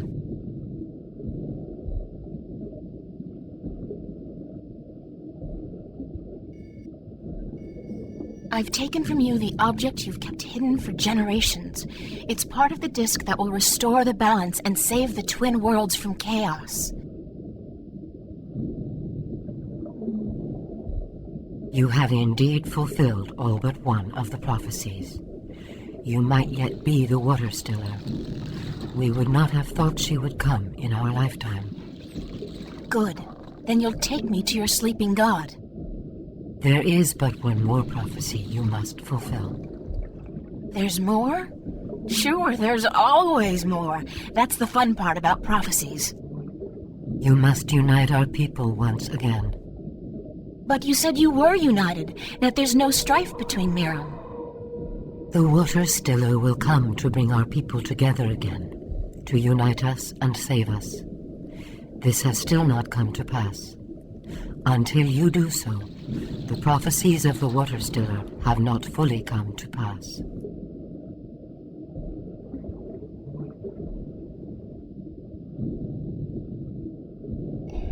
I think I know now what the prophecies mean when they say your people will be reunited. The Miram are at peace with each other, yes? But you're not at peace with the Elation, the Wind Demons. They are our enemies. Right now they might be, but it wasn't always like that. Not according to the carvings in the temple cave. What do you mean? Once upon a time, long ago, the Miram and the Elation were one people. What? This is heresy. I'm just telling you what I saw in your temple. This was a very long time ago, and the one species soon divided in two. One sought refuge in the sea, the other on the winds. But both the Miram and the Elation were dependent on the other for various reasons, amongst them Tanyan, which was abundant where the two people lived in close proximity to each other. Apparently, there was peace between your two people for a very long time, but then something happened, something that caused a war to break out. Both the Elation and the Miram moved far away from each other, and ever since then, your people have had a tough time finding Tanyan. I think the only way to save the Miram from a slow death, and the Elation as well probably, is to reconcile you with your, common ancestry. How can we believe you, Water Stiller? Your words are too outrageous, and the consequences, were you to be speaking the truth, are grave. If you don't believe me, check out the temple walls. The whole story has been recorded there, probably when you first came to this place. But what will our people say? What will they think when we tell them they are brothers and sisters to the winged demons? You're their queen, and so you'll have to make them understand and accept their heritage. As must the elation, I expect, and I don't think it will be any easier for them to come to terms with their history. You must go to them, then, to find if our temple speaks the truth, and if they are willing to speak with us like civilized people. I guess I must. Water Stiller or not. If you don't reunite with them, you will die. Eventually. We will bring you to the shores of their closest island, and we will await word from you on their answer. Does this mean you believe me? You are the Water Stiller. You are prophecy. We will follow your directions and fulfill our destiny. One of our people will bring you to Alais, a night's journey from here. Once there, you will find the elation and speak with their leaders. If they agree to meet, then we will do so in a place of your choosing. I promise I'll do my best. Goodbye. Safe journey, Water Stiller. We will hold on to the piece of the disc you found in the temple. If the winged demons, the elation, agree to meet us, we will bring the stone.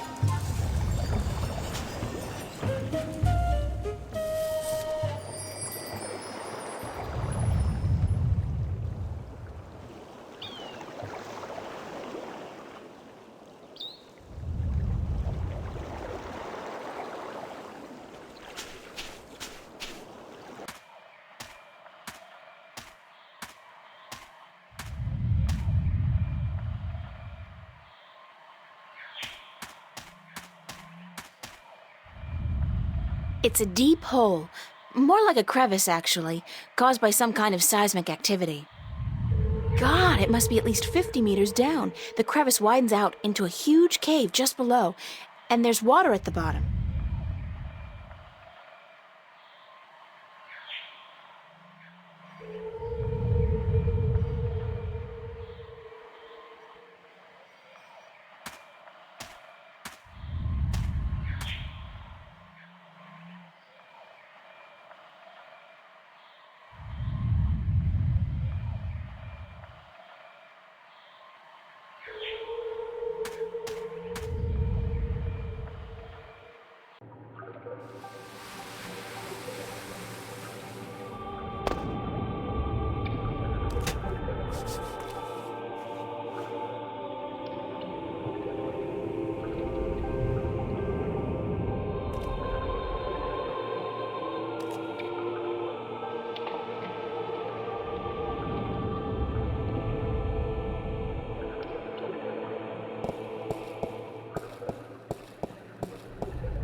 It's the remains of a stone structure that probably fell down here through the crevice. There's a piece amongst the rubble that looks like a bolt or a key. It's intact.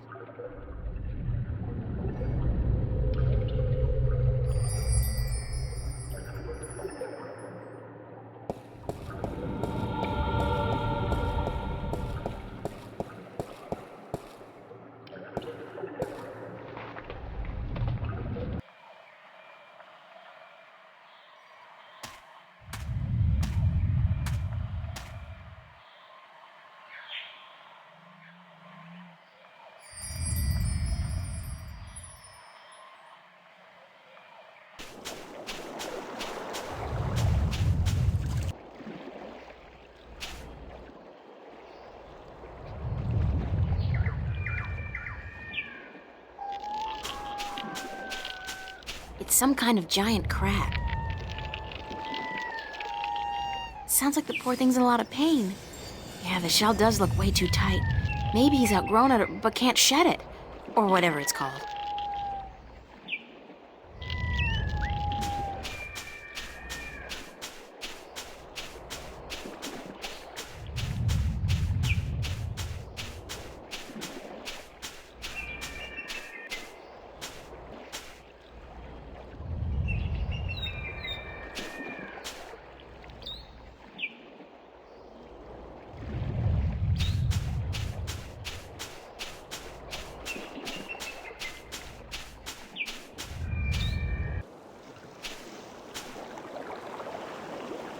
I could get lost if I just wander off into the jungle with no idea of what the island looks like or where I'm heading.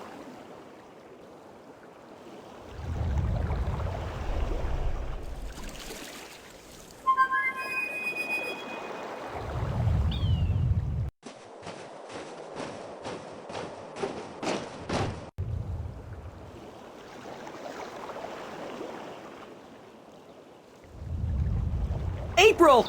You're alive! You're here! You're soaking wet!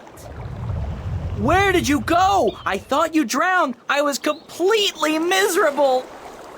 And the chicks on this island are so prissy. They don't even care for a kiss unless you're all settled down with a nest in your own territory.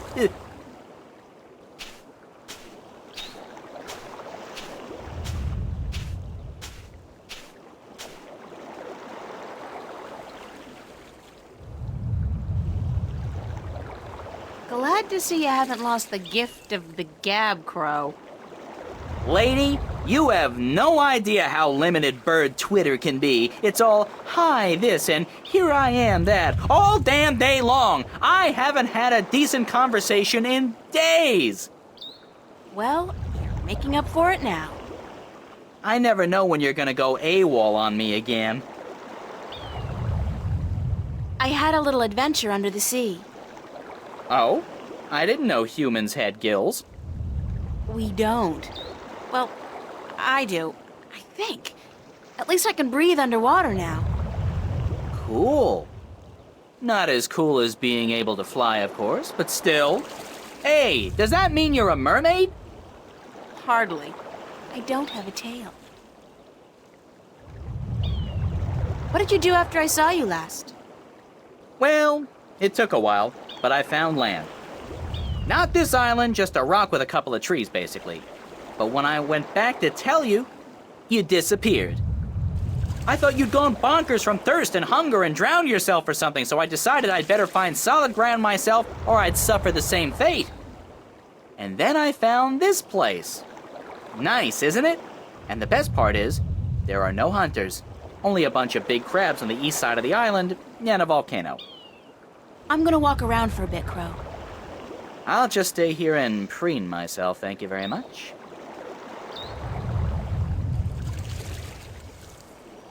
What can you tell me about the island, Crow? Only what I've been able to see from above. There's a volcano, dead I think, and lots of jungle, and some nice beaches. I'd like to explore the jungle, but I'm afraid I'm gonna get lost. Any ideas? Well, I could stay airborne and keep track of where you are. That way I could direct you if... Sorry, when you get lost. Sounds like a super plan, Crow. Let's go.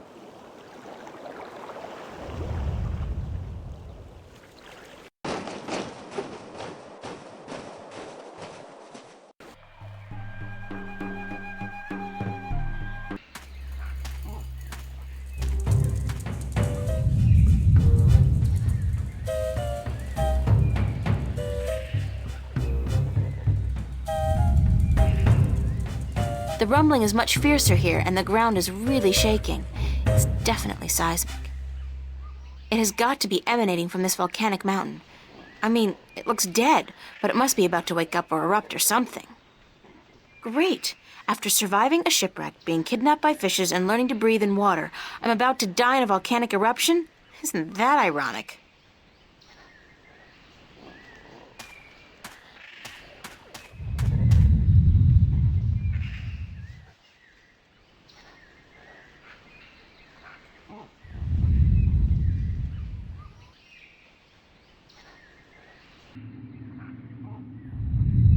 It's a small, eye-sized aperture with a crystal in it, like a lens. Maybe some kind of telescope? What a strange symbol. It's a keyhole.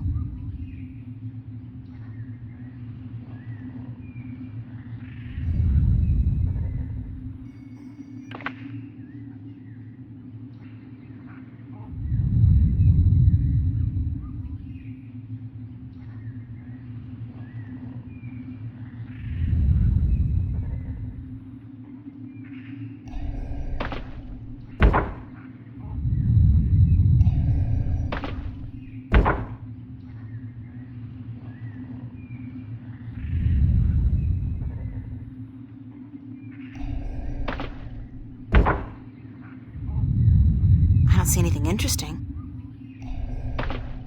I don't see anything interesting. I don't see anything interesting. It's a statue just below a really tall tree.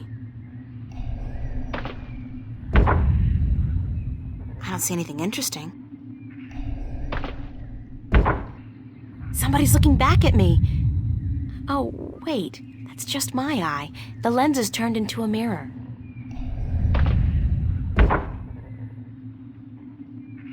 I don't see anything interesting.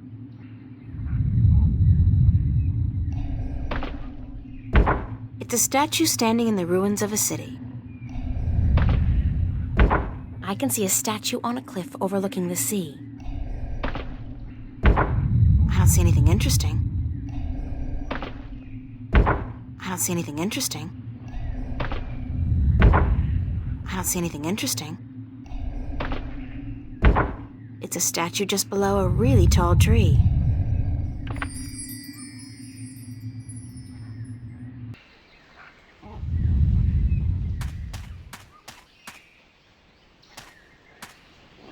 That's one mother of a tree. It's got to be at least 100 meters tall. And what's that in the tree crown? Looks like a man-made construction.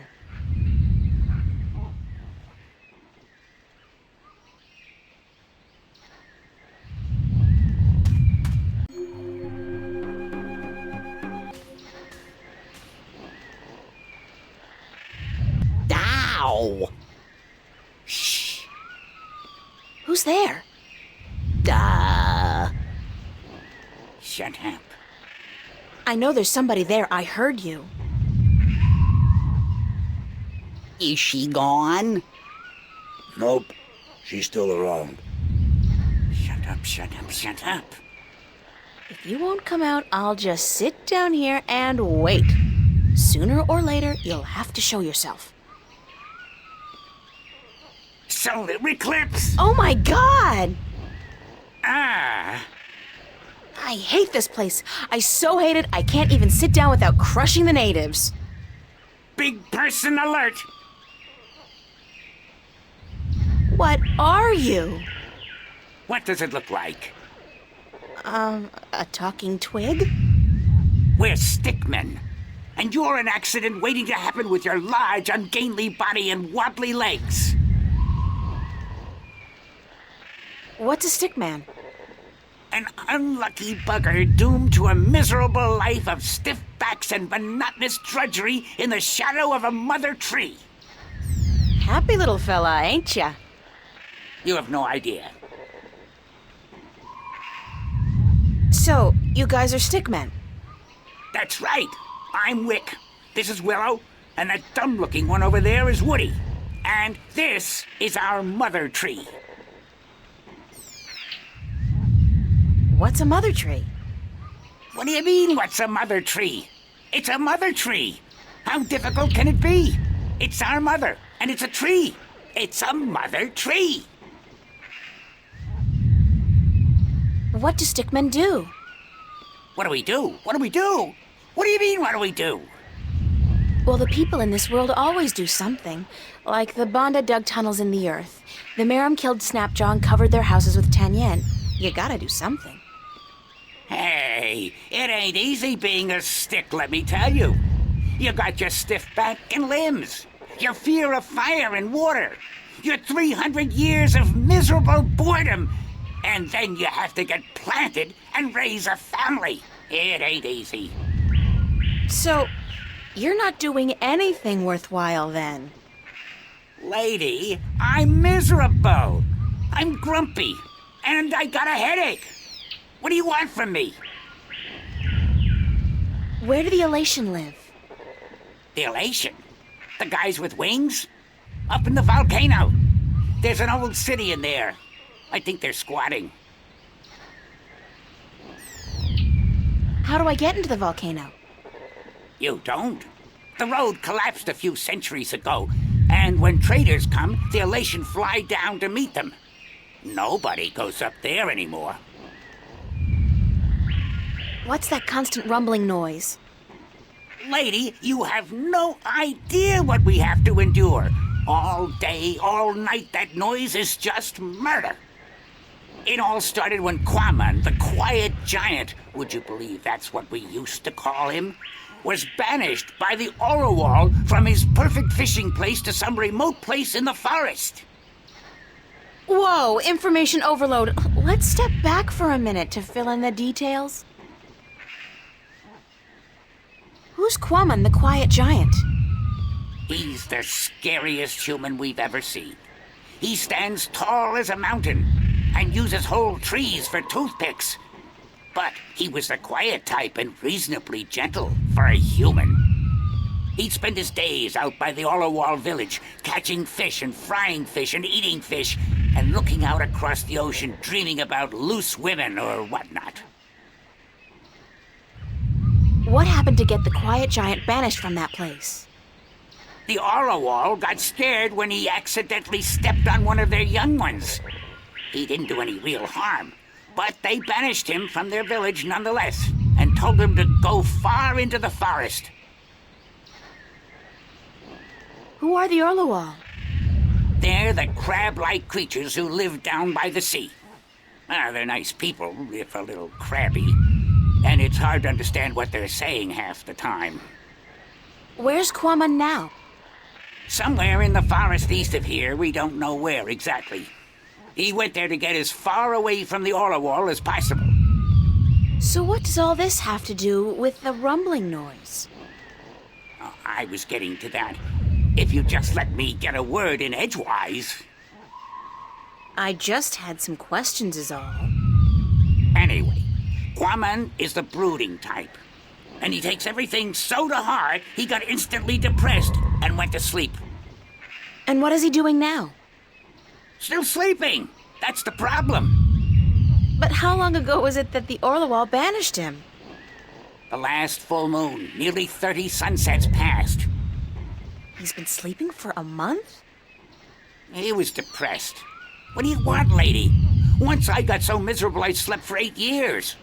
And let me tell you, those 8 years were the happiest of my life. I still don't understand what this has to do with the rumbling noise. See that statue over there? Sure. What's up with that? Back when the Dalmari lived on this island ages ago, they put these statues up all around the island so that they could speak with each other. You're kidding? So they're like telephones? Tell her what? I don't know what that is. The thing is, these statues are all connected through magic. And when you speak into one, your voice flies through the air and comes out of another statue. But I still don't understand. You saw the big head up by the mountain? Yes? That's the one they use to talk to everyone on the island, to warn people of storms or to hold evening prayer. It's connected to the statues as well. And Quaman is sleeping right next to a statue's ear. I get it. Resonance. He's snoring and the deep bass reverberating through the loudspeaker, the big head, causes a resonance that vibrates the entire island. But can't you just wake him up? We don't know where he is. We're not much for exploring this forest. There's water and fire and monkeys. Monkeys like to play with sticks. We don't like monkeys. But can't you just, send your voice to his statue to wake him up? There are 4 problems with that. Number 1, all the statues have an assigned symbol, an identifying mark, but we don't know which his is. Second, most of the statues are broken in some way or another. What do you mean? Some statues can only talk to certain other statues. Some can't be spoken to, and some can't hear, which makes it very difficult to get a connection through to where you want to send your voice. Number 3, in order to use the statues, you need a key. We don't have it. We don't know where it is. And number 4? We're stickmen, lady. What do you think? We don't know much about magic or magical devices. And what? We're not too smart, okay? There, I said it. We're not too smart. And when you look at Woody over there, who's pretty stupid by Stickman standards, that's a pretty scary thought. Sorry I asked.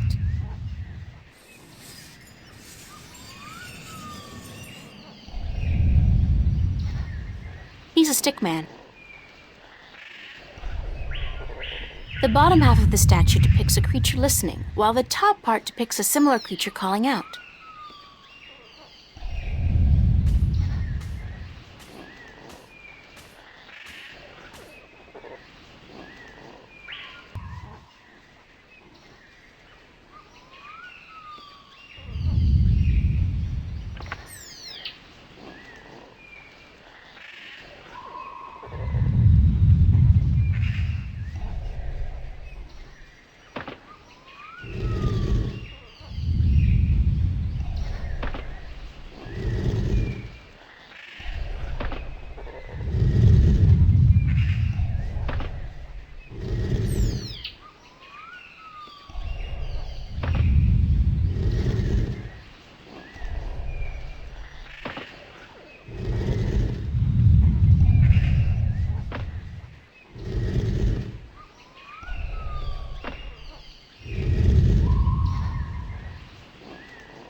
It's a triangular hole, like a keyhole.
wake up!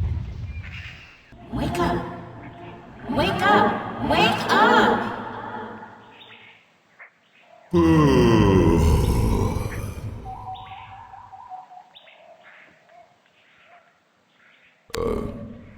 Who'll be there? Hello, Kwamon? It's your wake-up call, sir.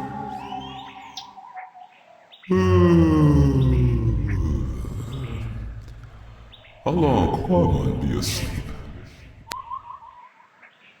About a month. I think you should have such a place for it. What be the use? Quamon be an outcast. No one like him.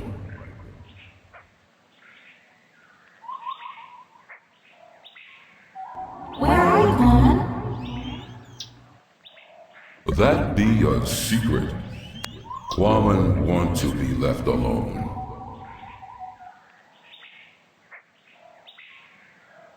Could you please stop snoring? Quamon be snoring? No one ever tell Quamon he be snoring. But then Quamon always be sleeping by his lonesome. No woman like Quamon. Don't say that about yourself, Kwamon. I'm sure that...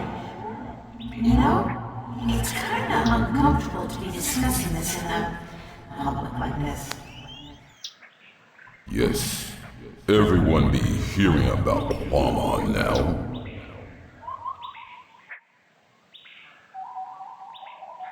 Do you want to talk about your problems? Face to face? What be the point? I'm a good listener, and I'd like to be your friend. That'd be the point. Quamon not sure if he want friend now.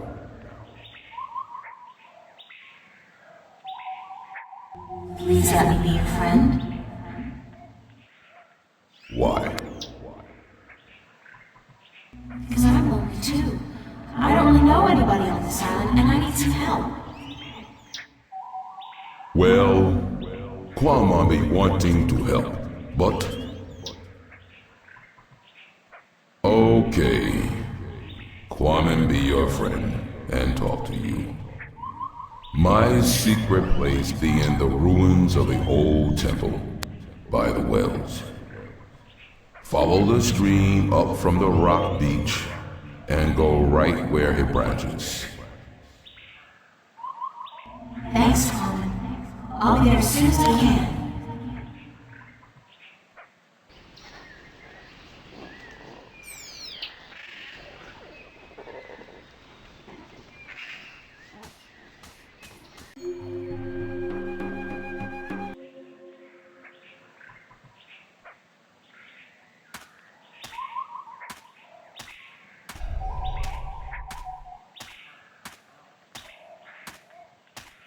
Whoa, you are big.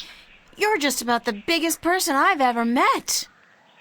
Quamon be a freak. No one be liking him. I didn't mean it that way. I just meant... April, you know just what to say, don't you? I'm sorry. I like tall guys. Really, I do. You be the only one then, because no one else want anything to do with Quamon.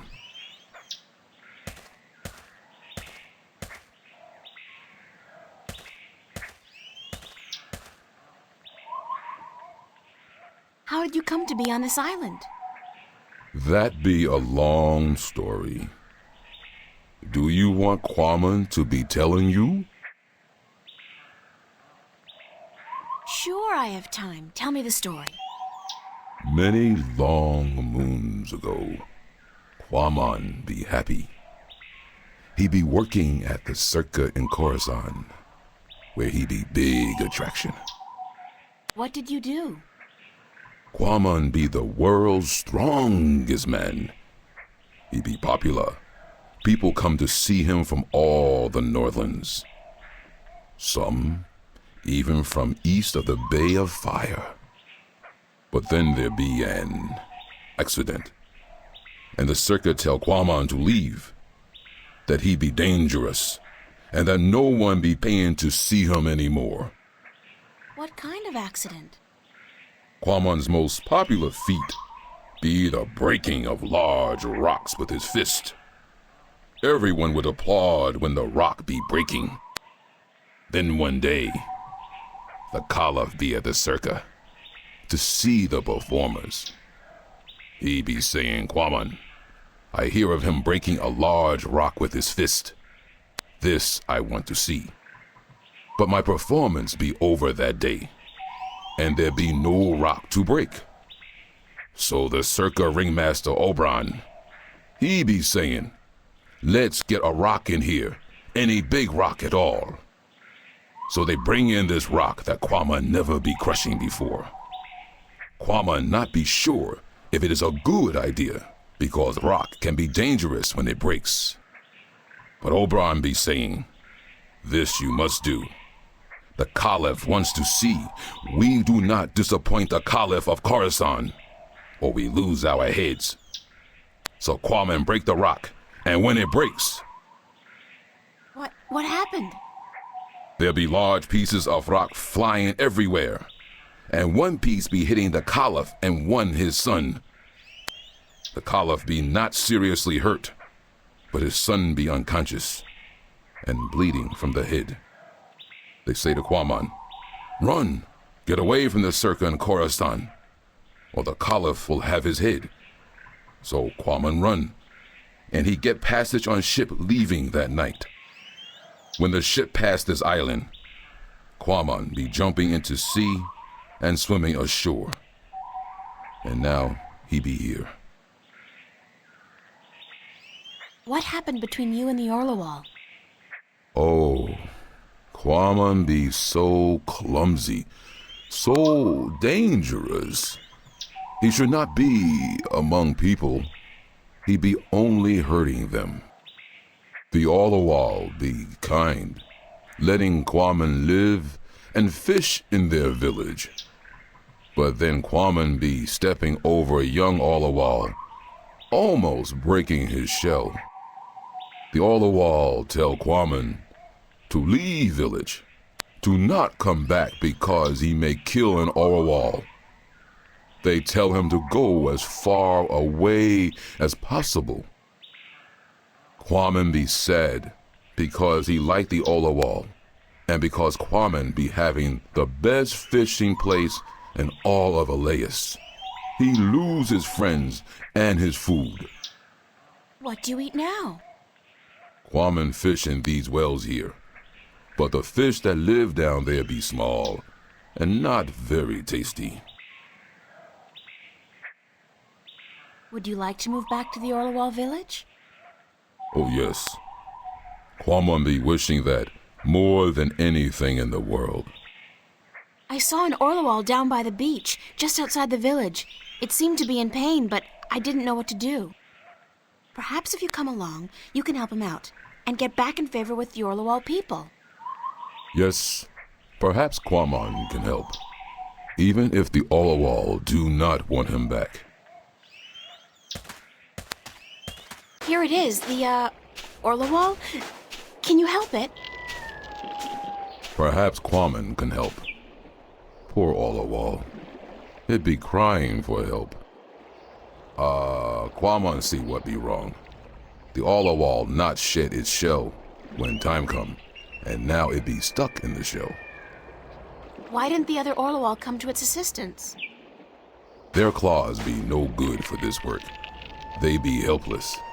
But Quamon help. Quamon be good with his hands. Quamon be happy. Quamon accept your graceful thanks, sir. Thank you. You be making Quamon very happy. Quamon accept your offer and be grateful to the Orlawal people.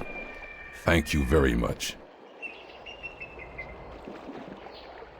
What? What did he say? Why did you thank him? Orlawal be inviting Quamon to stay on the cliff above the village, where he can fish again. Quamon be very, very happy now. You understand what it's saying? Olawal language be easy to understand. It be just click and clack and clock. I'm so happy for you, Quamon. Go on, don't let me hold you back.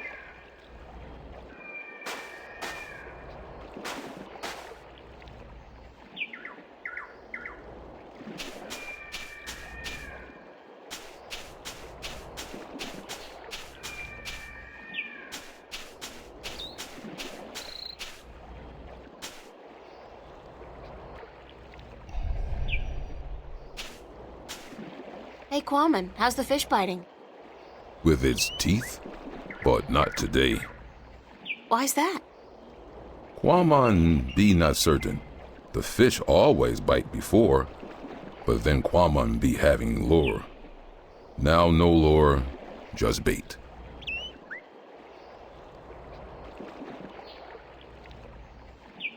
What do you need to make a lure? Quamon can make lure with just anything, as long as it be colorful and not get heavy in water. You're a real DIY guy, don't you know? Always be something wrong with Quamon.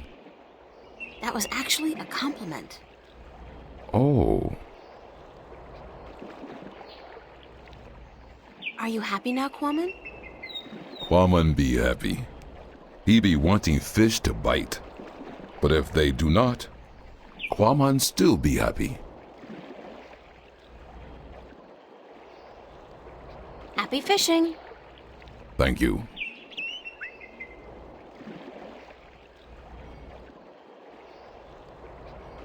Could this wrapper work as a lure? Yes. Yes, with some work. It'd be perfect for a lure.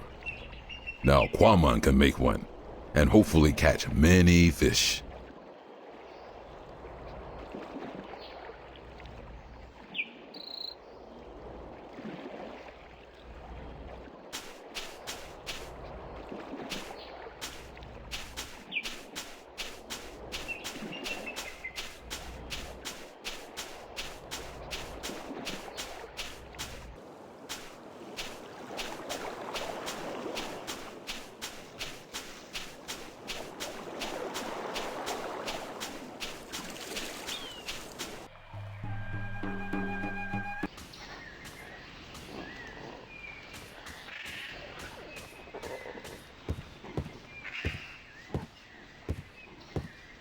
It's a big wooden crossbow, I guess. I wonder who built it and what it's for. It's a wooden crossbow. If I could somehow get across to that path on the other side, I'd probably be able to make my way into the Elation village.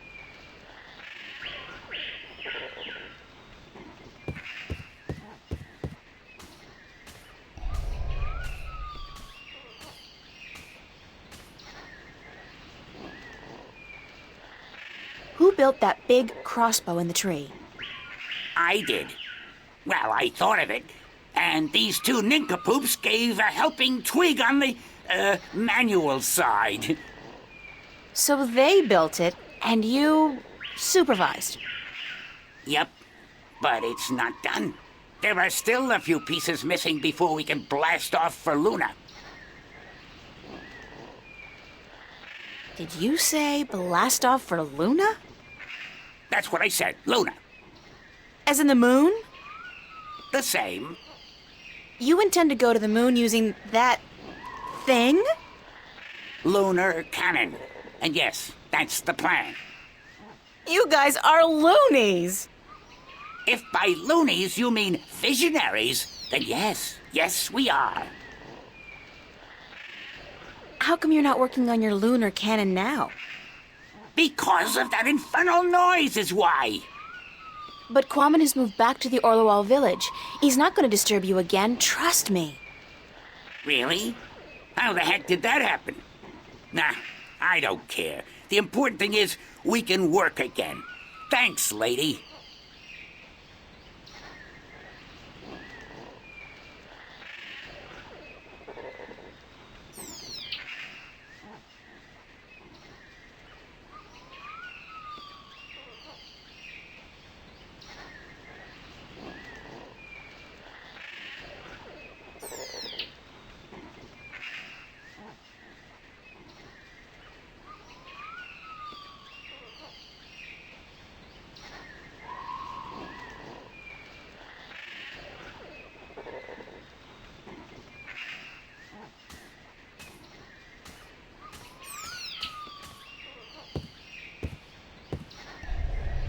Can't talk.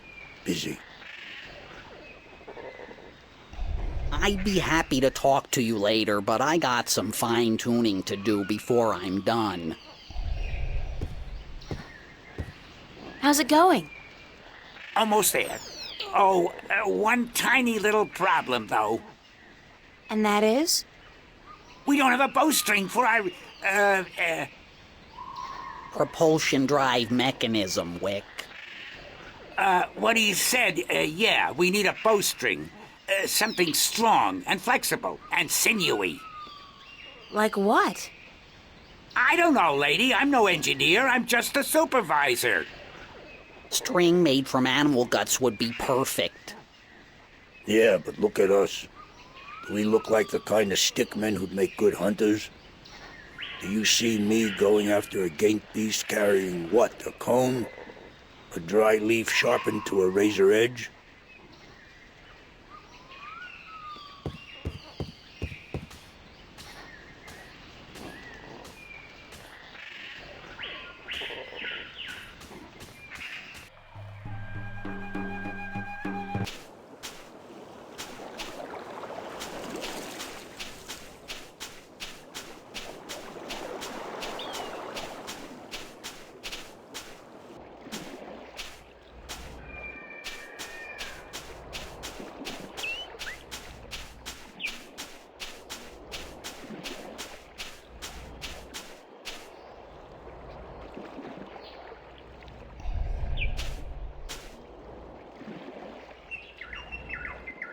Did my lure work okay? It be working very good. Quamon catch a large, tasty fish very quickly. April be wanting a taste? No. No offense. I'm just not too fond of seafood. This not be seafood. It be human food. What's Quamon gonna be doing now? Quamon be sitting here until the sun sets. Then he be going to sleep. And tomorrow? Quamon be deciding that when he wakes up in the morning. Man, you got relaxing down to a fine art. Quamon not be knowing anything about fine art. He be a Philistine. I'll see you later, Quamon. So will I. Goodbye.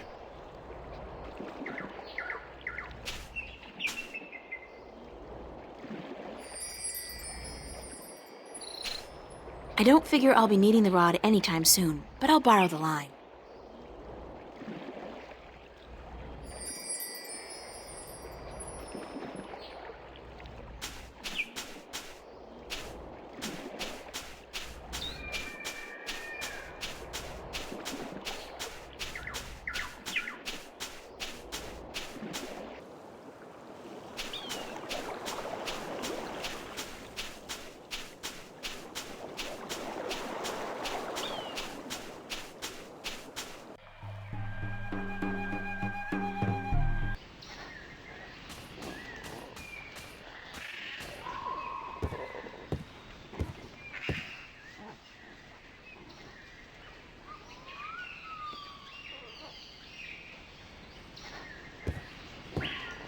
Can you use this as bowstring for your, lunar cannon?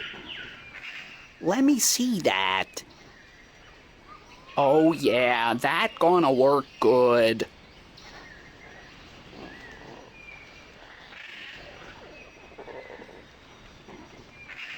All right, listen up. I got us what we need. And now we finish this damn cannon. Go to work, people. Give us a few minutes, lady, and we'll be all done.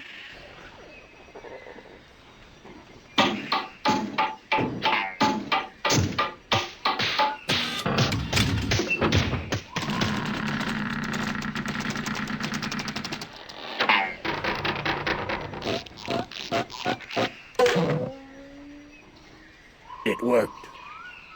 Of course it worked, you wood-brained fool. I built it. Are you done?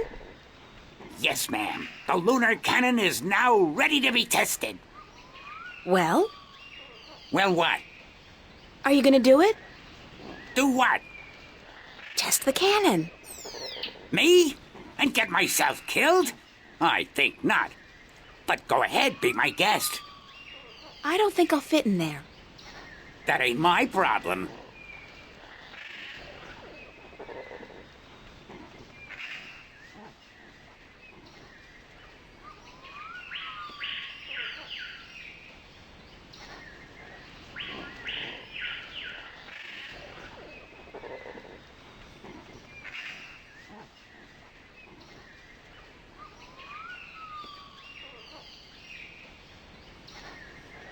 I'll just place the hook along the bowstring, like so, and let the rope trail behind it. Okay, we're ready to fire.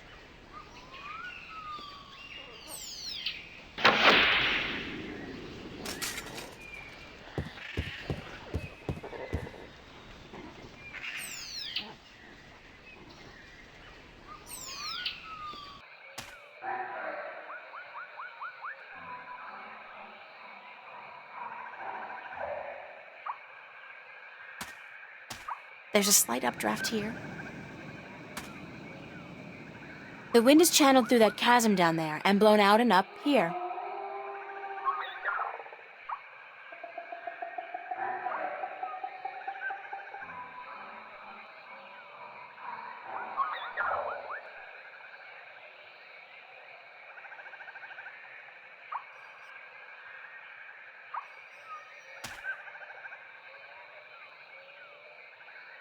That's the last of it, unfortunately.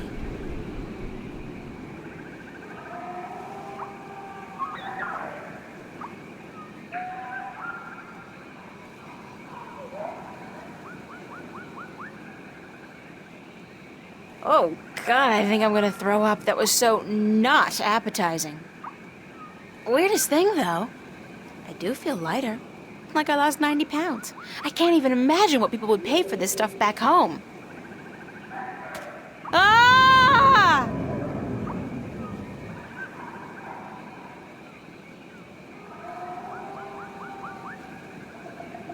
Human, you flew across the chasm.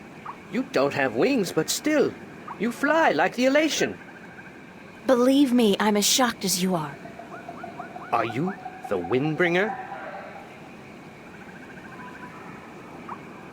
What's the Windbringer? It's a prophecy amongst my people. Of course, there's no escaping the prophecies. It's said that someone not of the elation shall come among us to float on the wind like an elation, to learn our stories, to bring the wind back to us, and to bring us into a new and happier age. Is that all? You know, I'm starting to forget how simple my life used to be. Family, friends, grades, boys, no prophecies, nobody looking to me for salvation. I don't understand, Windbringer. You should speak with our teller up in the city. She'll be wanting to see you, I'm sure. We've waited for the Windbringer for a very long time.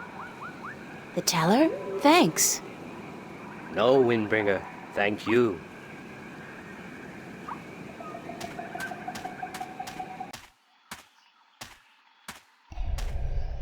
Hello. Good day, stranger. What would you hear among the elation? I need to speak with the teller. The teller? Go down into the city and you will see the castle. The teller, she keeps to the tower.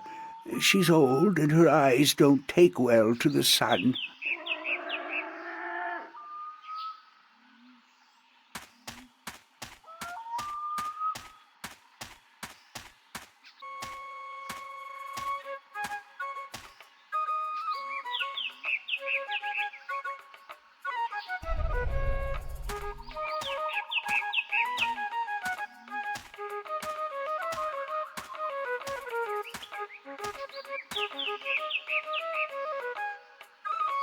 Hi there. What you doing? Playing? Yeah, what are you playing? Nothing. My daddy's in the castle watch. He's allowed to sharpen his claws. Really? My daddy owns a farm. Yeah? Do you have animals there? Sure. He has some cows and some horses and... What's cows and horses? Well, cows are big, brown, fat animals with 4 legs and white spots. And they go moo a lot. And horses? Horses are fun to be around. They run really fast, and they can jump over tall fences, and they look beautiful and graceful. But the best thing about horses is that you can ride them. I can run fast, too. But I can't fly yet. My wings aren't fully formed. When I grow up, I'll fly far away and see everything. I'll go see our horses. That would be nice. My name's April. What's yours? Saina, will you be my friend, April? Of course, Saina, as long as you promise to be my friend. I promise. Do you know where the teller lives? Over there in the castle tower. My daddy's watching the entrance so that only nice people can get in. Do you think he'll let me in? I don't know if you're nice, but you have to ask my daddy. Where are the other children in your village? Oh, they're in school now. And why aren't you in school? Because I'm ahead of everyone else. I'm really smart, you know. I'm the only youngling to have learned the first tale this soon. So some days, I get to do what I want. It's a little boring, though. I wish I was in school. At least there I could sing and play and jump around with all the other children. Why don't you go to school anyway? Because they say I would just distract the other children who are still learning their first tales. It's not fair. I mean, I get to play by myself and everything, but that's not fun all day. And my mommy's working on her pottery at home, and she doesn't want me disturbing her because she might make a mistake. But the day after tomorrow, I get to go back to school because then we're going to learn some more flying lessons. They're always a lot of fun, and I'm getting pretty good at that too. I bet. I wish I had wings like you do. Yes, they're very good to have when you fly. Have fun, Saina. Are you leaving? Yes, I'm sorry, but there are some things I have to do. Grown-ups are always too busy.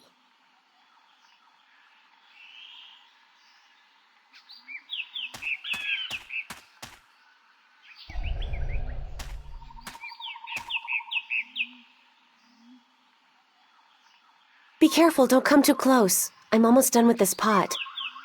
Sorry. Are you here to buy pottery?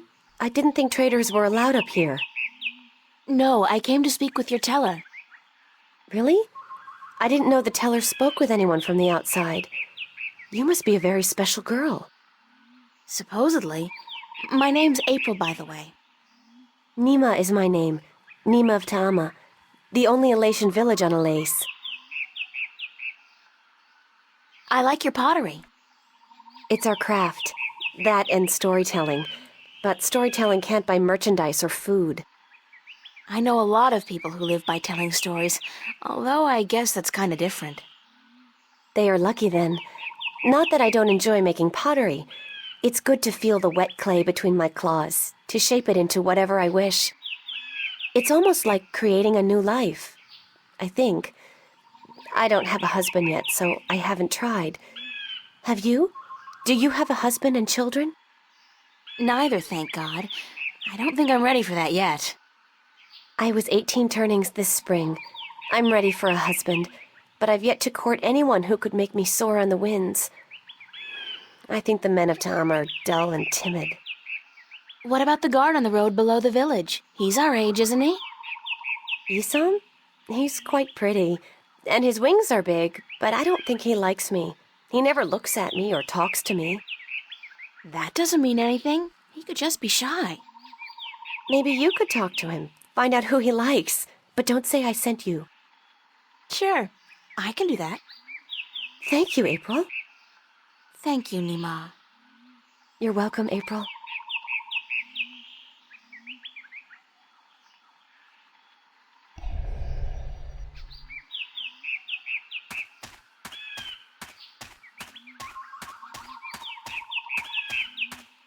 Halt! Who would visit the teller? I'm the Windbringer. The Windbringer? You are not the Windbringer. Are you? How else would I have been able to get up here? I am the Windbringer. If so, You must prove that you are of the elation. There are 4 tales from the 4 corners of the world that you must know by heart. They are the tale of winds, the tale of stars, the tale of sea, and the tale of homecoming. I will ask you 1 question from each tale, and you must answer each correctly, or you cannot be the Windbringer. Are you ready?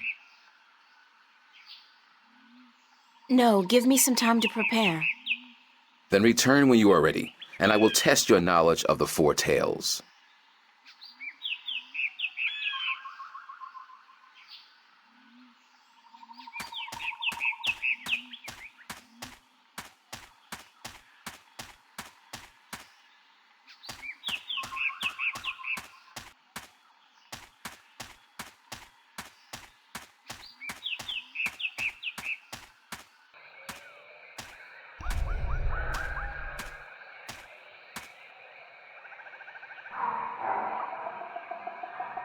So, Isam, that's your name, isn't it? Yes, Isam of Tamala. A good-looking guy like you must get a lot of attention from the girls, right? Are you asking me for courtship? Me? No. Wings don't do anything for me. No, I was just thinking, maybe you had your eye out for somebody special? I'm without a mate. The women of Tamar are cold and unfriendly, and whenever I try to talk to one of them, she ignores me. Huh. Even Nima? Nima? No, she's too pretty for me. She won't appreciate my attention. This is like high school. Trust me, Isam. You go talk to her one of these days, and I'm sure you'll find you have a lot in common. Just be yourself, okay? You think so? Perhaps you are right. I will do as you say, Windbringer. Thank you. Do you know one of the 4 tales of winds, stars, sea, and homecoming? Mine is the tale of winds, Windbringer. Do you wish to hear it? Very much. Then I shall tell it. This is the tale of winds, my tale, and I pledge to tell it in my own words, as told in turn by my teacher. In the village of Karan, in the mountains of tall winds, there lived a young Elation woman named Iwana. Iwana had one desire above all others, to soar higher and farther than anyone else. And even though her wings were no broader, nor her body sleeker than anyone else's, she pursued this foolish desire without rest. And as time passed, she did soar higher, and she did fly farther than the other young Elation in her village, and her name became known far and wide amongst the tribes of the mountains of tall winds. But still, Iwana was not happy. She was not happy because, in her vanity, even though she was a better flyer than almost everyone else, and to her eyes, she was still not good enough. She wanted to be so much better than anyone else that she would be remembered for all time as the best flyer amongst all the Elation. And so one day, Iwana decided to climb to the top of Mount Bakta'ana, the Tower of Light, and to soar from those giddy heights to the ends of the world. Her friends and her family pleaded with her not to, because every Elation knew that to soar from such heights was dangerous, that at such heights the air was thin and the winds treacherous. But Iwana would not listen, and on a cold and clear morning she climbed up the Tower of Light to the rock and the ice at the very top. From there she could see to the ends of the world. And it brought tears to her eyes to know that now, finally, she would be greater and better than any Elation before her. And so Iwana spread her wings and leaped off the mountain. Those who watched her from far below said that for a split moment Iwana soared, and she soared higher and farther than any Elation before or since. But then the treacherous winds caught a hold of her, and the thin air made her plummet towards the ground, and to fall to her death amongst the rocks at the base of the mountain. In her vanity, Iwana could not see beyond her desire to be the very best. And vanity always stands to fall. That was the tale of winds, my tale, and I told it in my own words, as told to me in turn by my teacher.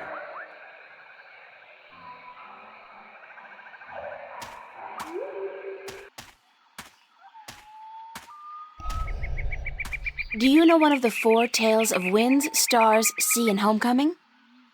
Mine is the tale of sea, human. Would you mind telling it to me?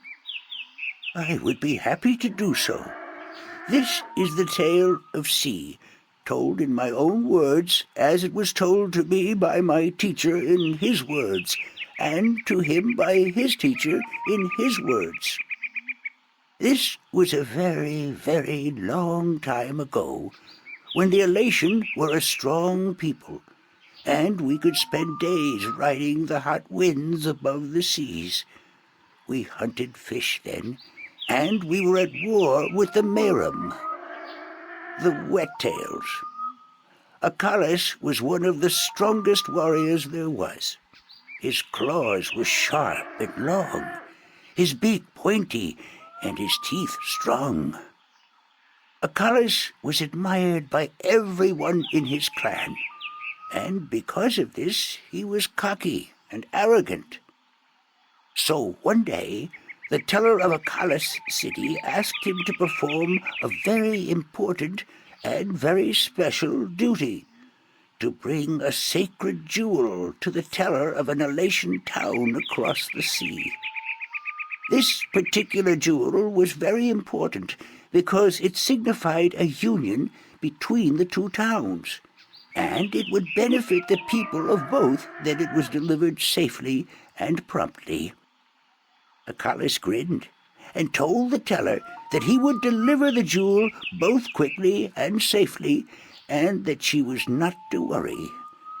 But the teller did worry, because Acalis was young and too sure of himself.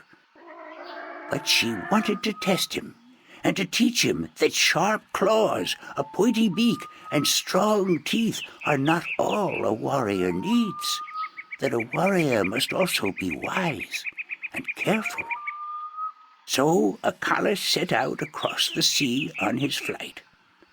It was on the 4th day that he spotted something in the water that caught his attention, and forgetting his duty and following his curiosity, Acalis dived towards the water to investigate. When he came closer, he saw that there were Merum in the water, foolishly hunting close to the surface, and Acalis saw an opportunity to again prove his might as a great warrior to his people, and to capture the fins of a few Wet-tails. But this time, Acalis' arrogance got the better of him, because the Merum had set a trap. As he dived towards the Merum with his claws, a spear shot up from the water to hit him. Acalis struck the water and dropped the jewel he was carrying, and it was all he could do not to drown. Acalis was bleeding, and the Merum were grabbing onto his wings and his legs, but he fought bravely, and finally he managed to escape. But even though he now lived, he was dead inside, because the shame of losing the sacred jewel would always be with him. Acalis could not return to his village, because he had neglected his duty to his teller and to his people, and so he went away to a small island where he could be alone. To himself and his people, Acalis now became the lost one, he who had been on a sacred mission but had failed in his arrogance. A year passed, and one day Acalis met with human traders from a ship that came close to his island. From the traders, Acalis heard speak of a hideous creature that lived in the sea, the Octowo. The Octowo was said to have a third eye, like a jewel, and that this eye pulled hapless sailors into its deadly 8-armed grasp. Acalis knew immediately that the Octowo's third eye had to be the jewel that he lost in the sea a year ago, and he now saw the opportunity to redeem himself. But elation was not used to water, and the thought of submerging himself in the cold, harsh ocean chilled Arcalis to his heart. But he was the lost one, and if in his death he could at the very least redeem himself, to his own heart, then, it would be worth it. So Arcalis fashioned himself a spear, because in the water his claws and his beak would be too slow, and he flew out to where the octowoe was last seen. And then Arcalis dived into the sea. The dark water closed in on him, and his wings and legs went numb. But still Arcalis kept pushing down until he saw the lair of the octowoe. Spotting Arcalis, the octowoe attacked, and Arcalis saw the monster's third eye, his sacred jewel, shining bright in the darkness, and his heart was filled with a sense of duty and courage that he had never felt before. But as he began fighting the eight-armed monster, Arcalis realized that if he were to fight like he usually did, he would not stand a chance. He would have to think differently. And so Arcalis tricked the octowoe into following him through a tight chasm where the monster got stuck.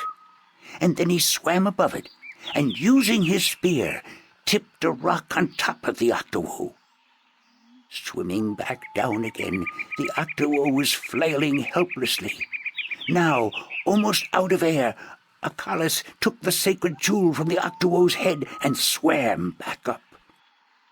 Finally, Arcalis could deliver the sacred jewel to the town across the sea, and upon returning to his village, he went to the teller, bowed his head, and said, "Forgive me, teller, for in my arrogance I thought I could do everything.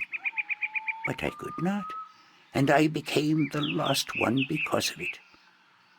"You were lost," said the teller, "but you are no more. Because now you see the limits of your own strength, and you will know that a warrior must be careful and wise, in addition to being strong and fierce." This was the tale of sea, and I told it in my own words, as told to me by my teacher.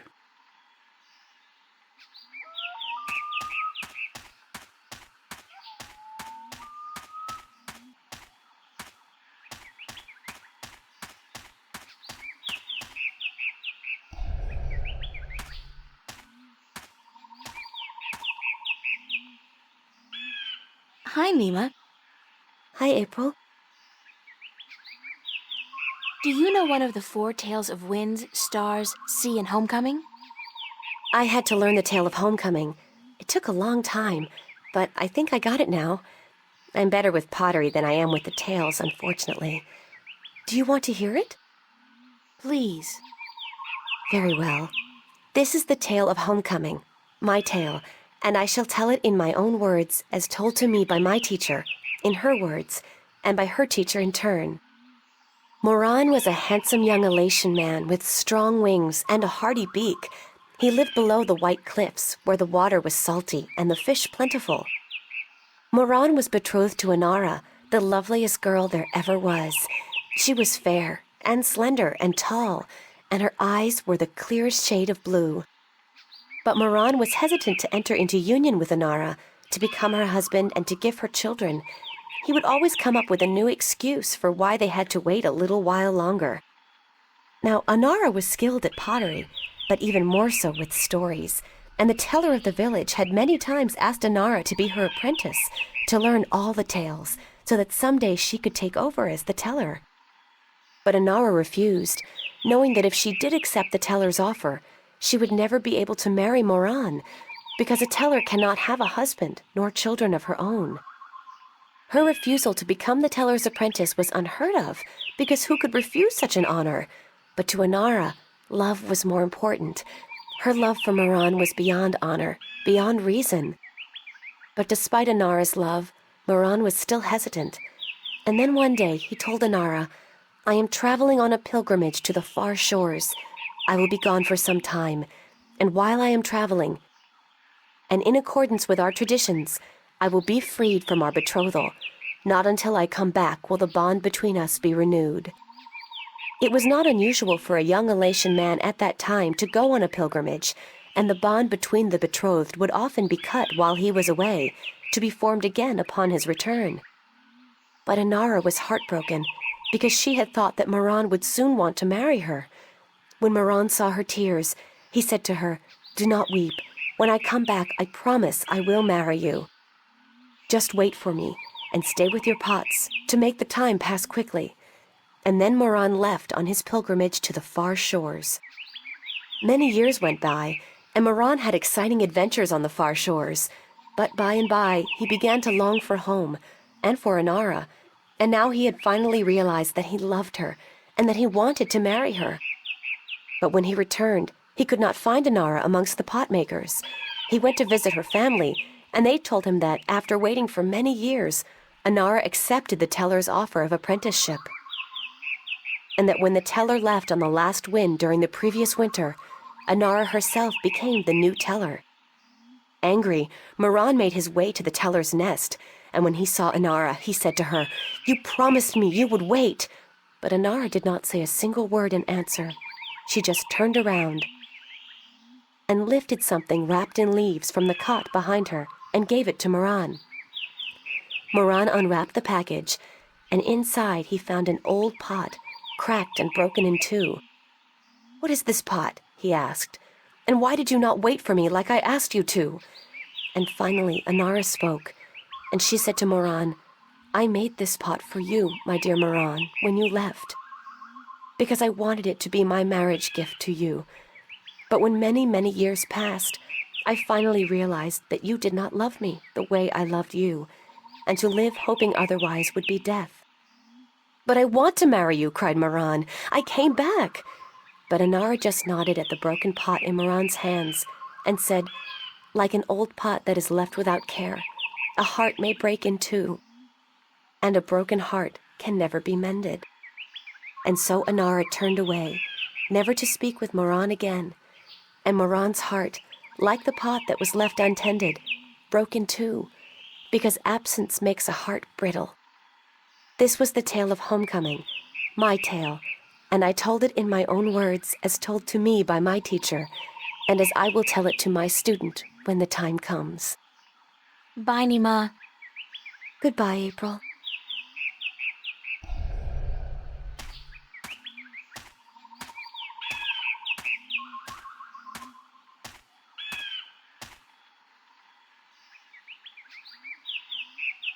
Hi, Saina. Hi, April. Do you know one of the 4 tales of winds, stars, sea, and homecoming? Yes, my mommy taught me the tale of the stars. It's a really pretty story. Do you want me to tell it? Please, Saina, I would like that very much. Okay. This is my tale, the tale of stars, and I tell it to you in my own words, as it was told to me by my teacher, in her words. In the small village of Jinjay near the rumbling hills of Onion, there lived a girl called Mona. She was a curious girl, and she would always get in the way of grown elation. "Go play somewhere else," they would say to Mona, but she didn't want to play with the other children. She wanted to be where the grown-ups were, to see what they were doing, and learn from them. But one day, after getting many complaints from the pottery makers and guardsmen and traders and soldiers in the village, Mona's mother told her that she wasn't to interfere with the grown-ups anymore, and that instead she could go play with the other children, or sit still and draw or work with clay. But Mona was always curious, and now, since she wasn't to be among the grown elation anymore, she decided to go exploring the forest that lay just outside of the village of Jinjay. She had many times been forbidden to enter the forest because it could be a dangerous place, but Mona was very curious. Of course, she wasn't planning on going far into the forest, but then her eye caught sight of a white flufftail hopping through the tall grass, and Mona, curious as ever, gave chase. The Flufftail ran away into the forest, and Mona followed, blind to where she was going and interested only in catching the white Flufftail so that she could keep it as a pet. But then, after a good while, the Flufftail disappeared into a hole in the ground, leaving Mona alone in a small clearing, somewhere deep inside the forest. She was exhausted after running after the Flufftail for so long, and as she looked around the clearing at the unfamiliar trees and flowers, she realized that she hadn't been paying attention to where she was going. Not for the first time her curiosity had gotten the better of her, but this time it was serious. Mona was too young to fly, and she had very little sense of direction, and chasing the white Flufftail had made her dizzy and tired. It was getting darker, and Mona was all alone in the deep, dangerous forest, too sleepy and too scared to be able to go anywhere. Mona curled up with her wings wrapped around her under the leaves of a tree and began crying. Soon it got really dark, and somewhere, not far away, wolves started howling at the moon. Mona was so scared she was petrified, but after a while her exhaustion got the better of her, and she fell asleep. She woke up when she heard a voice calling her from somewhere far above. Looking up at the starry sky, Mona saw a vision of the spirits of 5 tellers gazing down at her. "You have let your curiosity lead you astray," said one. "You are lost, and you deserve to be lost," said another. "Poor little girl," said a third. "We will help you home," said a fourth. "But remember this," said the 5th spirit. "We will lead you back to your village and to your mother only if you promise us one thing." "I promise," said Mona. "Whatever it is, I promise I will do it." "Very well," said the 1st spirit. "You will make the story of this night into your own tale, and you will call it the Tale of Stars." "It will be a tale to warn the curious to be careful," continued the 3rd spirit, "and to not let their curiosity get the better of them. And," said the 2nd spirit, "to remind the elation that the spirits of their tellers watch out for them when they most need it." And so the spirits of the 5 tellers guided Mona through the forest, and by dawn she was home. And Mona did tell her tale, the Tale of Stars, to everyone in the village, so that everyone would remember that the curious must be cautious, and that the spirits of the tellers are always watching. This was my tale, the Tale of Stars, and I told it in my own words as my teacher did to me. That was a beautiful tale, Saina. Thank you. Bye-bye, Saina. You're leaving again? I wish you could stay. Me too, Saina, believe me.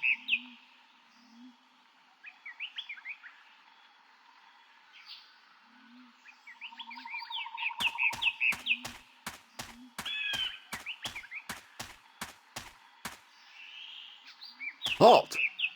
Who would visit the teller? Are you ready for the questions now? Yes, ask me the questions. In the Tale of Winds, which mountain did Iwana fall from in her vain attempt to fly higher and further than anyone else? Mount Bactaana, the Tower of Light. That is correct.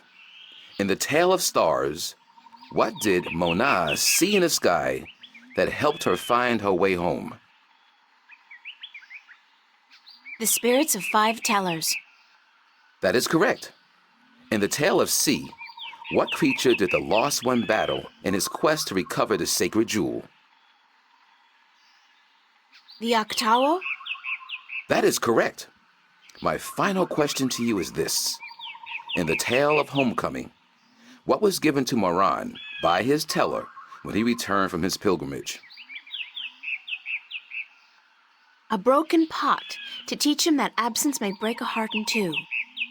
You have correctly answered all my questions, and so have proven your knowledge of the 4 tales. You are the Windbringer. The teller would see you presently.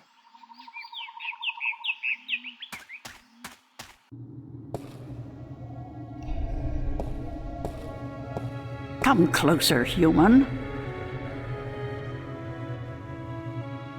Closer. I cannot see your face. Closer still. Come sit here by me.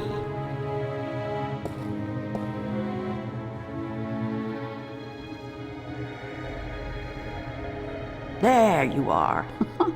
You see, my eyes are not what they used to be.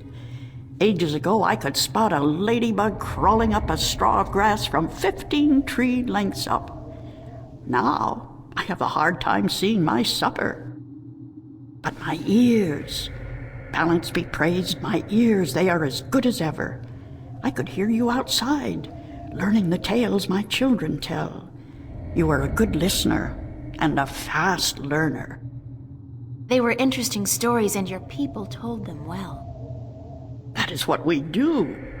The elation are the keepers of the tales, and I am their teller, the one who must know all the tales told since the day we came to this world. How can you do that? How can you remember every story ever told? The secret is to tell them often and to tell them in your own words, not the words of your ancestors. Doesn't that mean that the stories change with every generation? Yes, as all tales must. Change is important. Otherwise, the tales will have no meaning to us. They will just be words, and we do not care about the words. We care about what the words tell us. How long have your people been telling stories? Since the beginning, human. Since we came to this world a long, long time ago. You're not from Earth? From Arcadia? Not according to our tales.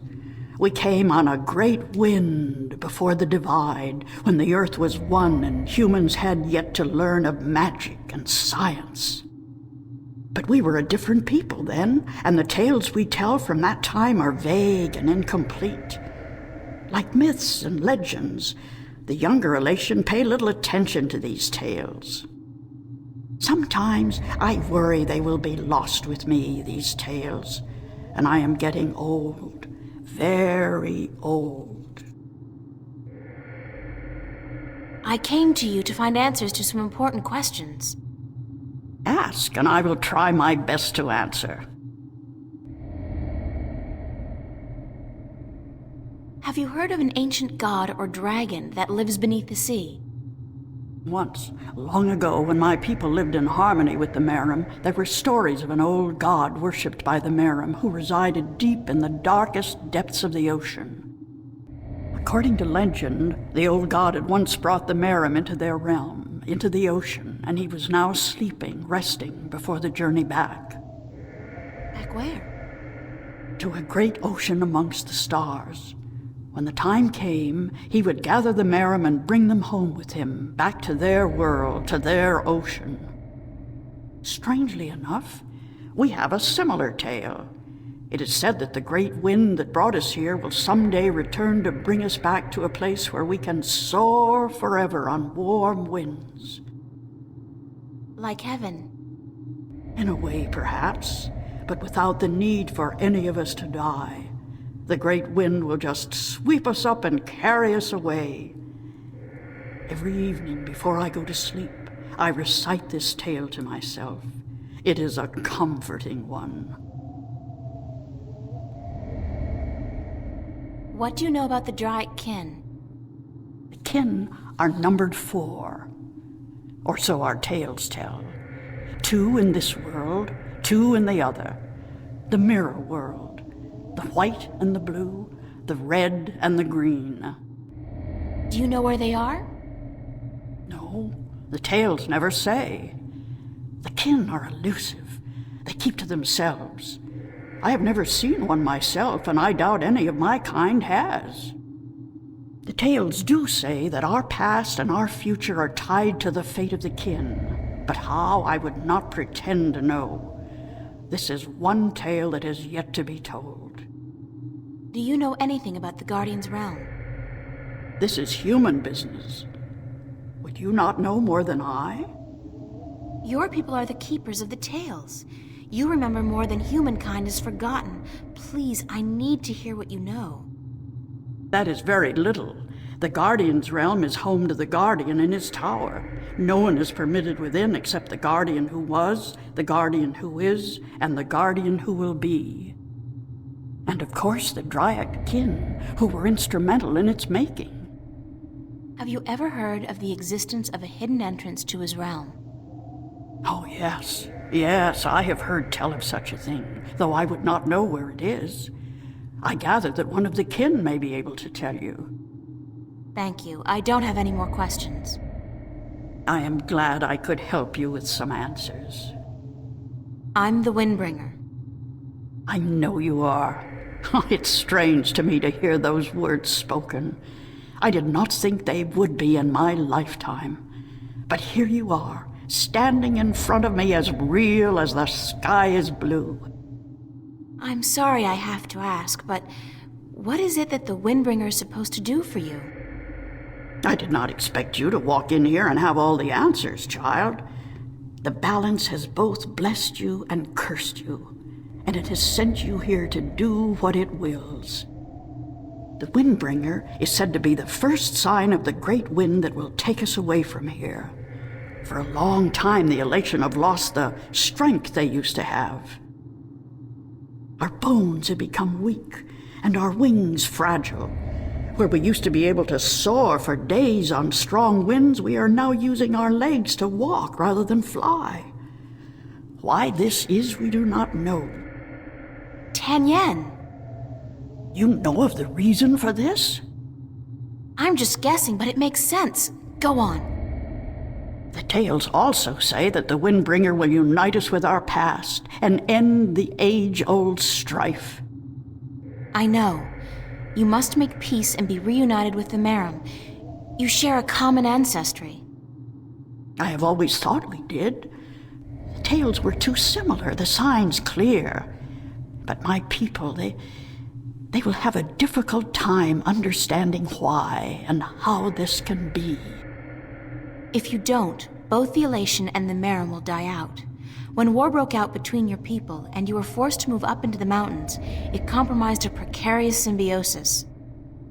A substance called Tanyan was abundant where the Merim and the Elation lived in close proximity. It brought fish and heat and light to both your people. But now, living up in the mountains, your way of life, your diet, your customs and habits, they've all changed. And that's probably the cause of your brittle bones and fragile wings. Then we must make peace with the Merim and restore the balance between us, so as to strengthen us both and prepare us for the journey that will surely come soon. When our sitting is over, I will speak to my people, and I will elect one representative from the Elation to meet with the Merim in the place of your choosing to open a dialogue. I guess it's time for you to talk to your people and for me to make arrangements with the Merim. Where do you wish for our meeting to take place, Windbringer? You want me to decide?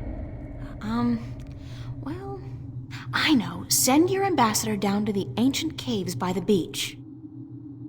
Inside, there are remnants of an old Elation settlement and a Merim city. It's a good place for your two people to meet, don't you think? Yes. And could you ask if they would bring their half of the stone? The stone? You have the other half? We have held onto it for centuries, knowing that someday it would be of use to the Windbringer. It will, trust me. Then we must make haste and arrangements. It is an important day, so let us not waste light. Go and wait for my ambassador in the caves.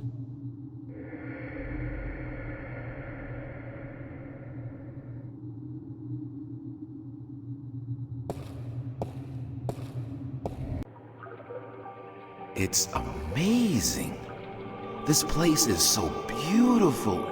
And the scent of sea and rock and nest. This scent is of home. This was home a long, long time ago, according to the tales. We lived in peace with the with the Merim back then. Now you'll be able to live in peace again. And with the Tanyan bringing fish to your doorstep, you'll be able to eat well and restore strength to your bones. Soon you might even be able to soar on the winds for days like you used to do. I hope you are right, Windbringer. And I hope that the Mirum will see the sense in it too. They are coming, are they not? They said they would. Hush, I hear something.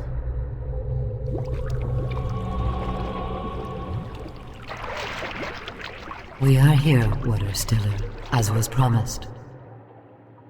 Good. Now, as representatives of your respective peoples, you, the Queen of Amiram City, and you, guard to the Elation Teller, must fulfill the prophecy and join the two parts of the one stone. We hope that our peoples may be joined again, Elation, and that we may live in peace and prosper. As do we, Mirum, and we pledge to do all we can for this to happen.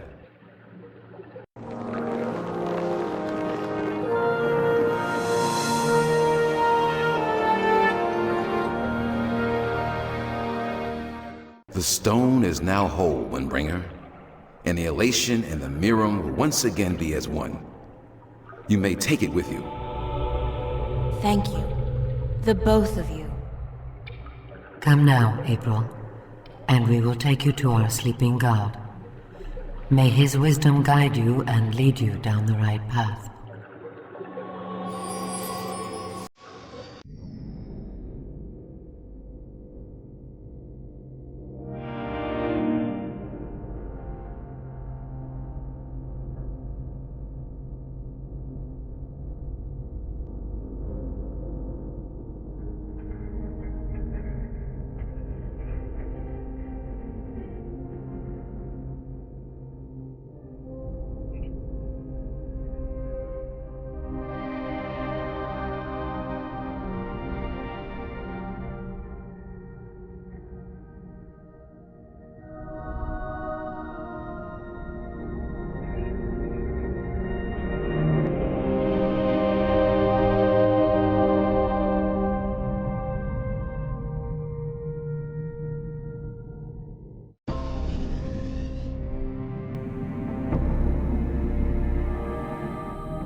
That's a weird rock. It just doesn't look natural.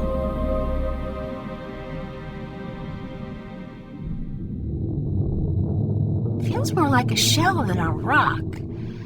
I don't think it's a rock. I think it's alive.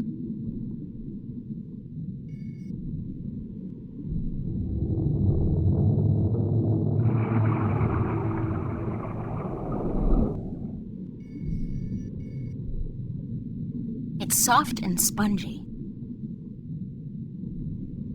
It's some kind of organic sensor. Hello?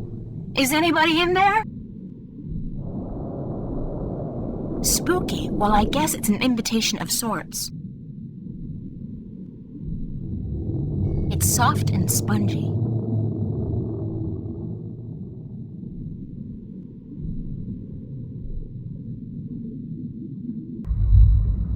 There's air in here, and it's dry. I swear I'm never taking a bath again.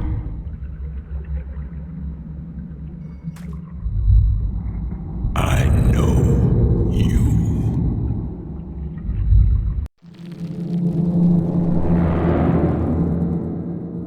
Do not be afraid. I know what you are.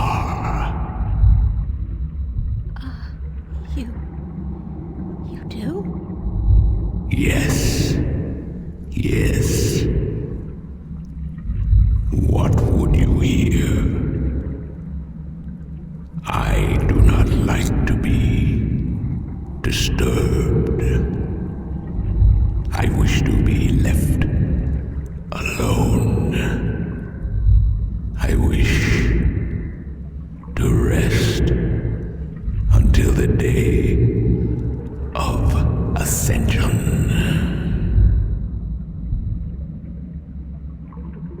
I'm sorry to disturb you, but I need some answers. Everyone needs answers.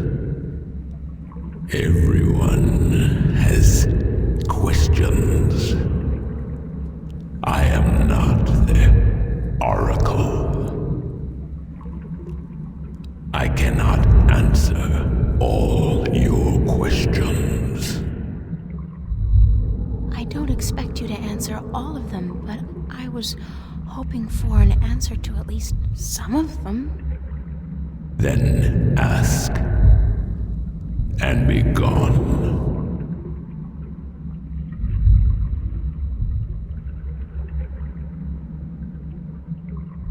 What am I? What do you mean? You said you know what I am. What am I? You do not know.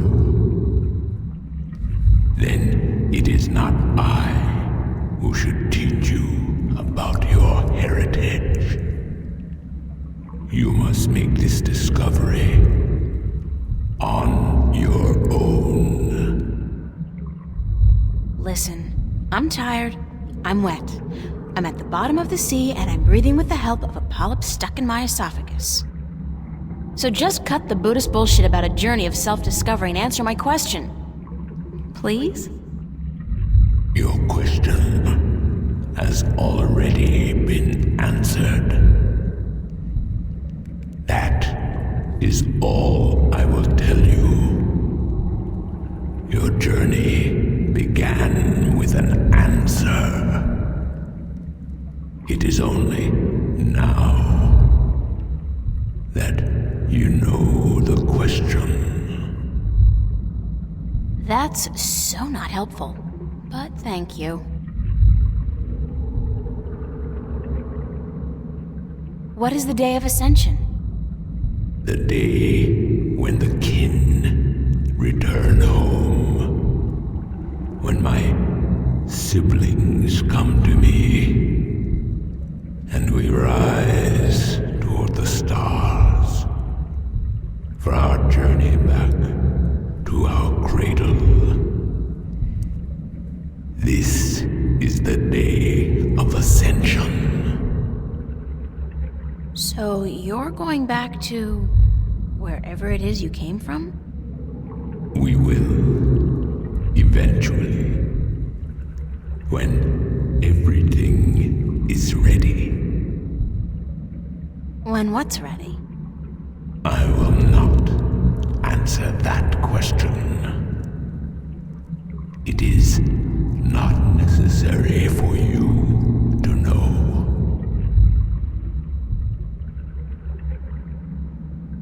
I'm looking for a jewel called the Dragon's Eye. Yes. I have one such jewel. I guess that's it. Take it. Are you sure? Take it. It is yours now. It is part of your destiny. Okay.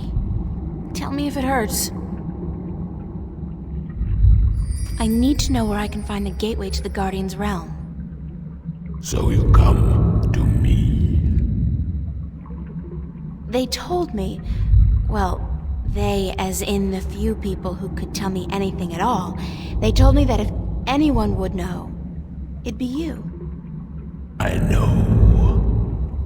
When the earth was divided, there was a doorway left open where the tower was built.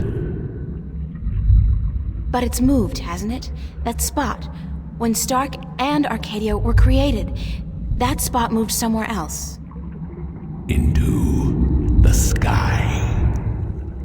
Amongst the stars. But where? I knew you were coming. Your journey has not been a quiet one. Even down here, I could hear you. I speak with the dark people. They are my messengers. They have prepared a map for you with the entrance you are looking for. You knew I was coming and why? Then, okay, I know this is probably a futile question, but why didn't you send the Dark People to me earlier? You could have saved me a lot of time and hard work. You are afraid of time and hard work. No, but it's the principle of it, isn't it?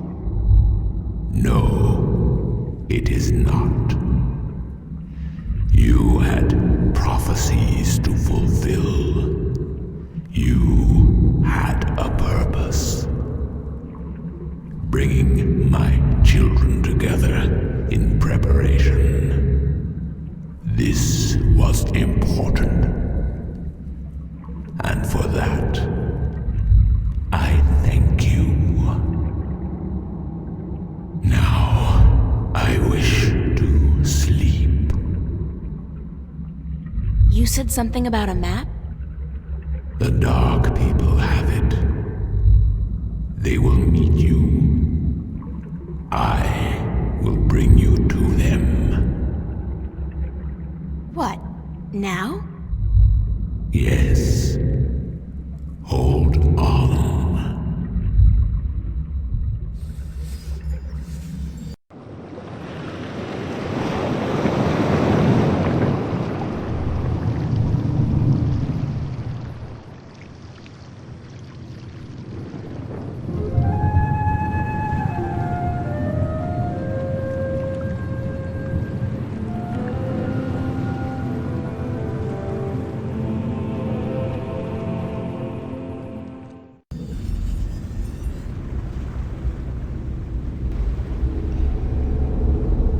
Thanks for taking me on board. Who are you? Well, I thought you... I mean, didn't the old dragon... Well, I'm April Ryan, from Stark, and I guess you're a dark person. But who are you? I'm just a student, not anybody special. You are special. Who are you? I'm not. I'm just... I'm the Windbringer. I'm the Water Stiller. I'm April Bondu Mbata of the Banda and the Venar Kangang La. I'm a shifter. I will someday become the 13th Guardian, the protector of the balance. And I'm April Ryan. This is who I am. Yes, that is who you are. And you are a wave. Why am I, a wave? You have a purpose. You play an important part in the cosmos. A wave is someone who propels people and events toward change, towards the future. And that's what I do? You are a wave. There are ripples from your passing, and they spread wide and far. Those ripples will never die down. The worlds will be changed by your journey. You're telling me that everything I do affects the universe? You cannot escape it. You are a wave. The ancient dragon, the blue of the Drake kin, told me you had a map for me. A map of stars, yes. It was made for you in our library, and given to me to hold. It is yours now. Keep it well. It is the only one.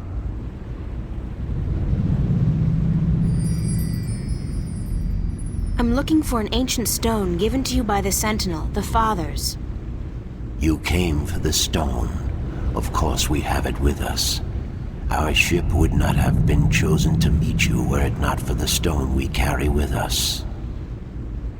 Everybody's just waiting around for me to show up, so that they can give me stuff.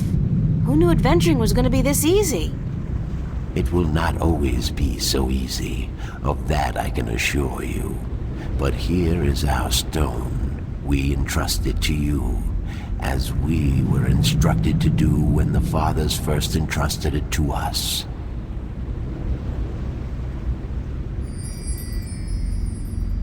Can this ship take me back to Marcuria? I mean, would you mind? We will bring you to Marcuria henceforth. It will take the night, but we will be there at first light. That's fine. Thanks a lot. You are free to rest here, to sleep, while we travel. The flames will keep you warm, but do not move too far away. My brothers are not friendly with outsiders. They do not take kindly to intrusion. I'll keep that in mind. I'm staying right here. Good. Sleep.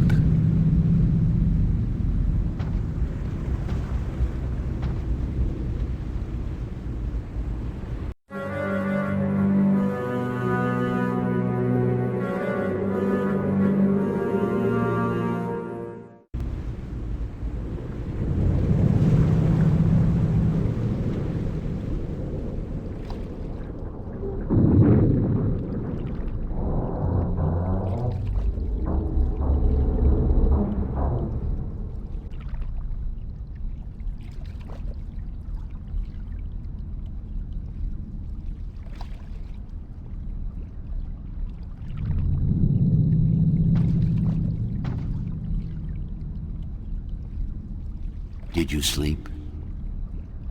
Very comfortably, thanks. Where are we? In the Marcuria harbor. But there are barely any ships here. I do not know why. We must leave you here. We have other business. Carry your wave into the future, April. Whatever that means, I'll try.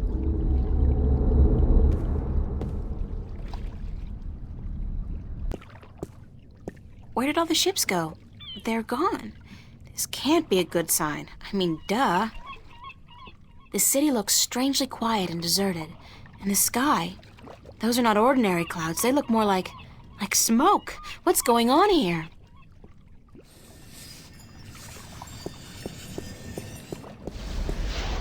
I know that sound.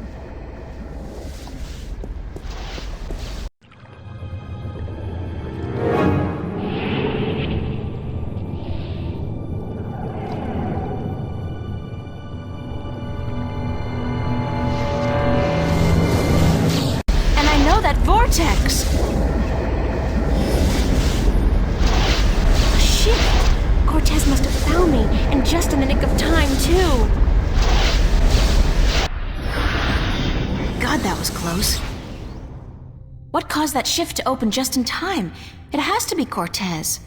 Finally. Hello? Anybody there?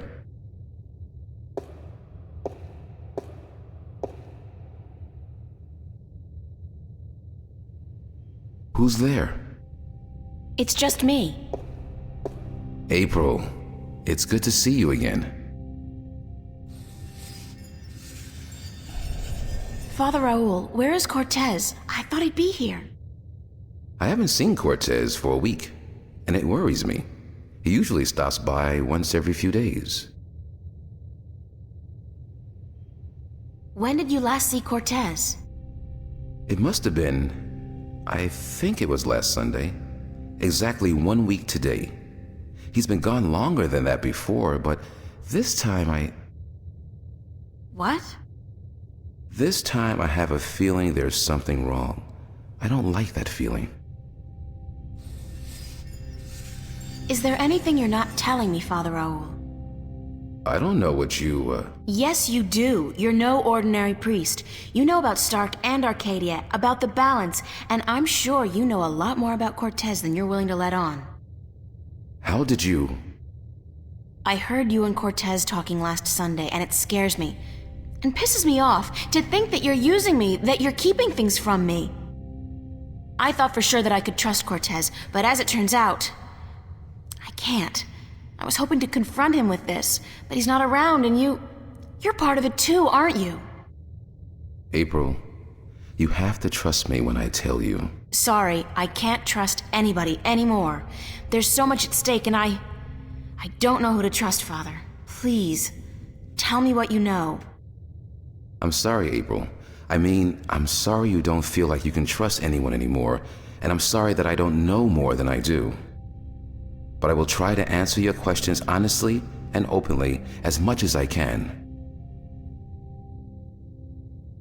Who is Cortez? What do you mean? The way people react when I mention his name, the fact that he seems to have been alive for a very long time, and that he knows as much as he does. Who is he? It's funny, but I've been asking that very same question myself many, many times. Who is this man? He's old, yes, and powerful. He has strong magic, but he rarely lets on exactly how strong he is. He prefers to be considered eccentric, crazy even. They are both excellent disguises. You still haven't answered my question about Cortez. That's because I cannot answer. I just don't know.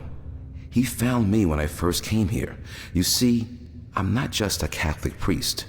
I'm also a sentinel, a minstrel. You're a minstrel? Yes, do you find that strange? How can you belong to two religions at the same time? Belief in the balance and belief in God are not mutually exclusive. The Sentinel Order was founded on the basis of protecting the balance, not to worship a higher power. As long as our devotion to whatever God we believe in doesn't conflict with our duty to the balance, and vice versa, who is to say we can't work in the best interest of both? I guess. I just always thought of the Sentinel as its own faith. It is a faith, but a faith in something less than God, yet more than magic or the laws of nature. The balance was created by someone, was it not? I don't know. Nor do I. But I believe. I have faith. That's enough. What did you mean when you said Cortez found you? One day, he came to visit me here. He knew who I was, that I was a minstrel, and that I was devoted to restoring the balance as well as to my God. We soon became good friends. He was very worried about the imminent collapse of the balance, yet told me that he was waiting for someone special, someone who might be able to help us. Me? Yes. He waited for a long time for you to show up, and when you did, it was hard for him trying to convince you that he wasn't crazy. I guess his disguise was too good. I don't know much more than that. Cortez tells me very little, only that you're the key to the survival of the balance. I can only assume that you're the new guardian? That's what I've been told. Not by Cortez, of course. No. I understand your frustration, but I cannot help you any more than I have. If there's anything at all. Thanks, Father, but you've done enough. It feels like I've done nothing. But God be with you, and the balance too. How did you become a Sentinel Minstrel? The Sentinel are not numerous in Stark. Not yet. Not with the Vanguard, the Church of Voltec, keeping a watchful eye and striking down anyone who dares to proclaim their faith in the balance. But the Sentinel are here, and when they find someone who they believe will be sympathetic to their cause, they approach them. That's what happened to me.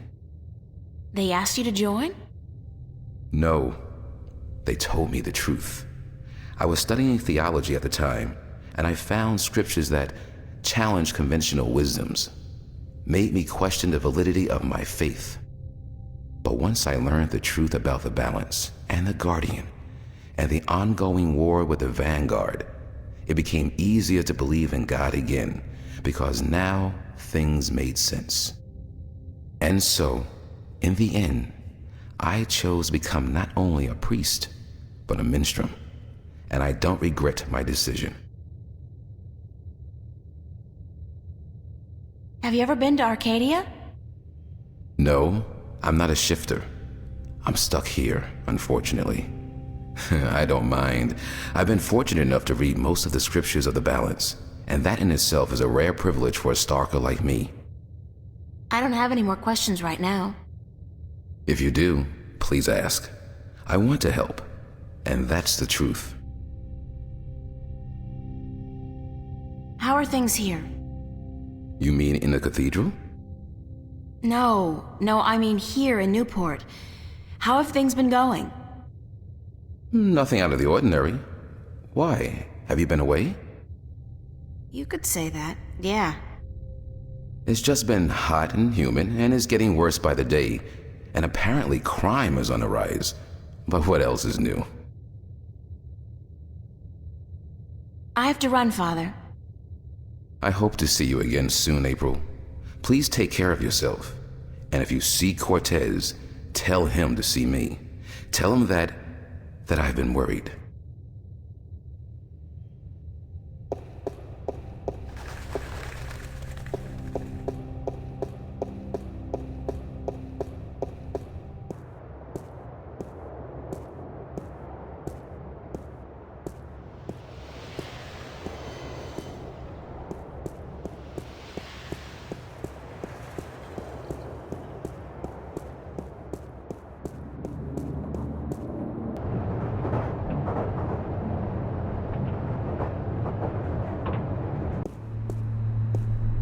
I really should go home and change into something that doesn't make me look like a medieval restorationist.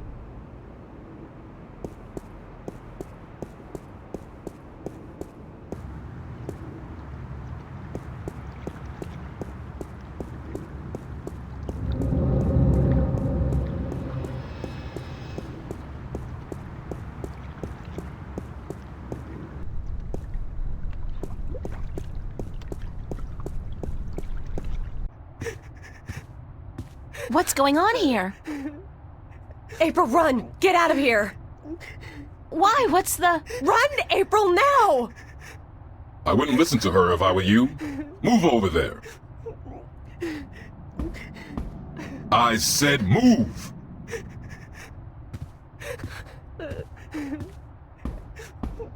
Emma, who's this man? Tell me what's going on.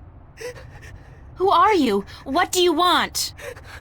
He's just following orders, Miss Ryan. He's just a servant. My servant. I was hoping you would join our little party. You're a very difficult person to find, Miss Ryan. A very difficult person to find. What are you doing to my friends? If you cooperate, nothing. Nothing permanent, at any rate. But if you make this any harder than it has to be, I will have your friends shot. All of them.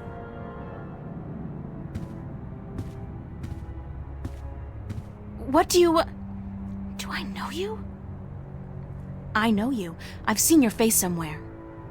My name is Halloway. Gordon Halloway. I work for Jacob McAllen, who I am certain you have heard of, yes? He runs the Church of Voltec, also known as the Vanguard. He has been insisting on meeting you, Miss Ryan. Of course, we were not sure who you were at first, but we knew we would find you in Venice. You did give us a run for our money, I must admit. Your shift a week ago today made it a lot easier. But then you decided to stay out of town for a while. Smart. Coming back, though, was rather stupid. What do you want from me? We want you, and what you carry with you. We have our connections in Arcadia. We know of your journey north. Good job on our friend Mr. Clax, by the way. Good job. Very impressive. Of course, not to mention the fine work you did on that Gribbler creature. She was not very cooperative. She just refused to listen to reason. But she was a twisted old girl, and we respected that. Unfortunately, we lost track of you once you set out to sea. The Tyrant are not very comfortable with water, and so there was no chance of sending anyone after you. However, with your good fortune and, shall we say, good breeding, I am certain you brought some valuable items back with you. I would expect no less from a bright and industrious girl such as yourself. So, give me what you have and let us be done with this nasty business. I will let your friends go, and then you and I will go on a little trip.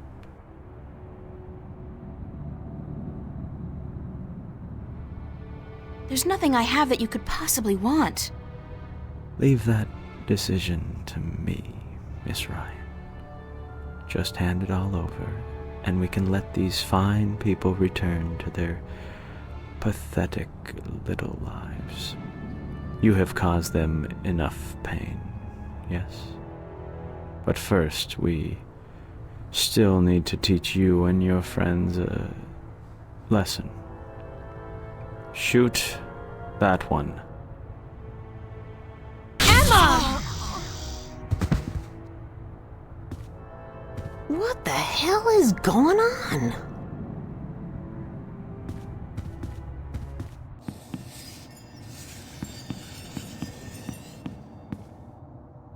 Get out of my way, Zach! Where are you going, April? Don't you know the game's up? What game, Zach? They're trying to kill me. They just shot Emma. Who did? The agents, the Vanguard. But they said they weren't really gonna hurt nobody. They were just gonna... They said? What do you mean? You spoke with them? No, I mean, they were just gonna arrest you and... You bastard! You sold me out? You killed Emma? Do you know that? You killed my best friend! I didn't...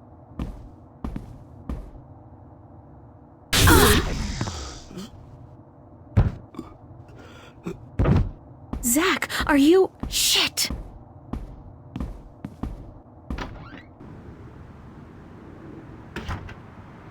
Open up! If you don't open, we'll break down the door.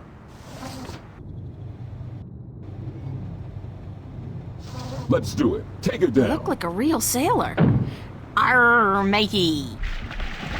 Oh, God, this is not gonna be fun, but I don't have a choice. Close your eyes, April!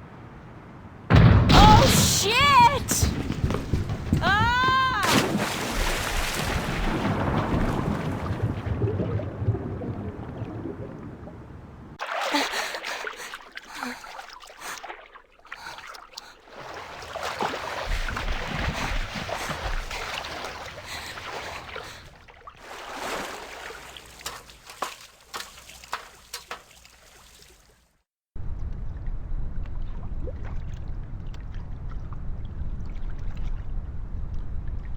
Shit. Somebody's watching the entrance. There's no way I'm getting by without him seeing me. But there's no other way out of here either.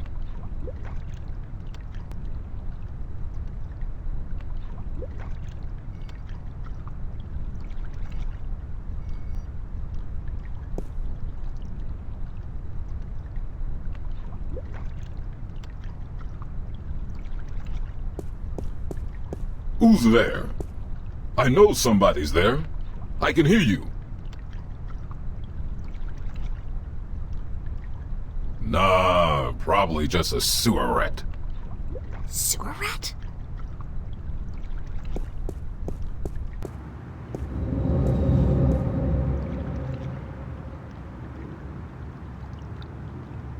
I got my body back. That was a close call, though. If I'd been caught, I don't want to think about what would have happened.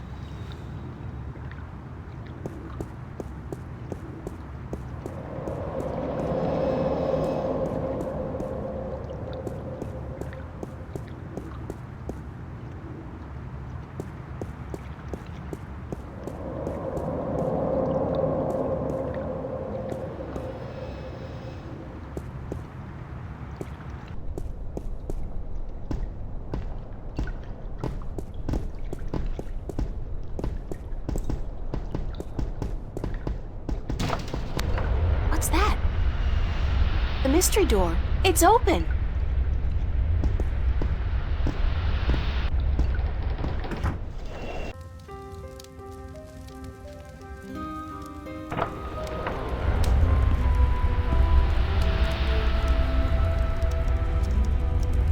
I'm guessing... I'm pretty sure, actually. I'm not in Venice anymore. Now I know how Alice and Dorothy felt. Welcome, April Ryan. I won't ask how you know my name. But who are you? The Lady Elvane is my name now. And where am I? What's this place? This is my home, the house of all worlds. This is Arcadia? It looked like I passed through a shift, but it didn't feel... It felt different. Not like shifting. It's similar to shifting, except that you did not pass through dreams, and you're not in Arcadia, nor in Stark. This place is between and everywhere. But don't worry. You are safe from your pursuers, for the moment. Did you bring me here? You brought yourself here. But yes, I opened a doorway for you. Why? Because that's how the story goes, April. You escape. You outrun your pursuers, and your journey continues. It's been written, and we cannot change that now.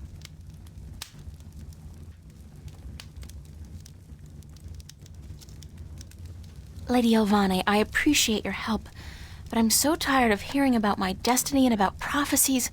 I've lost a good friend today, and... She's not dead. What? What did you say? Emma's not dead. She was hurt, but not killed.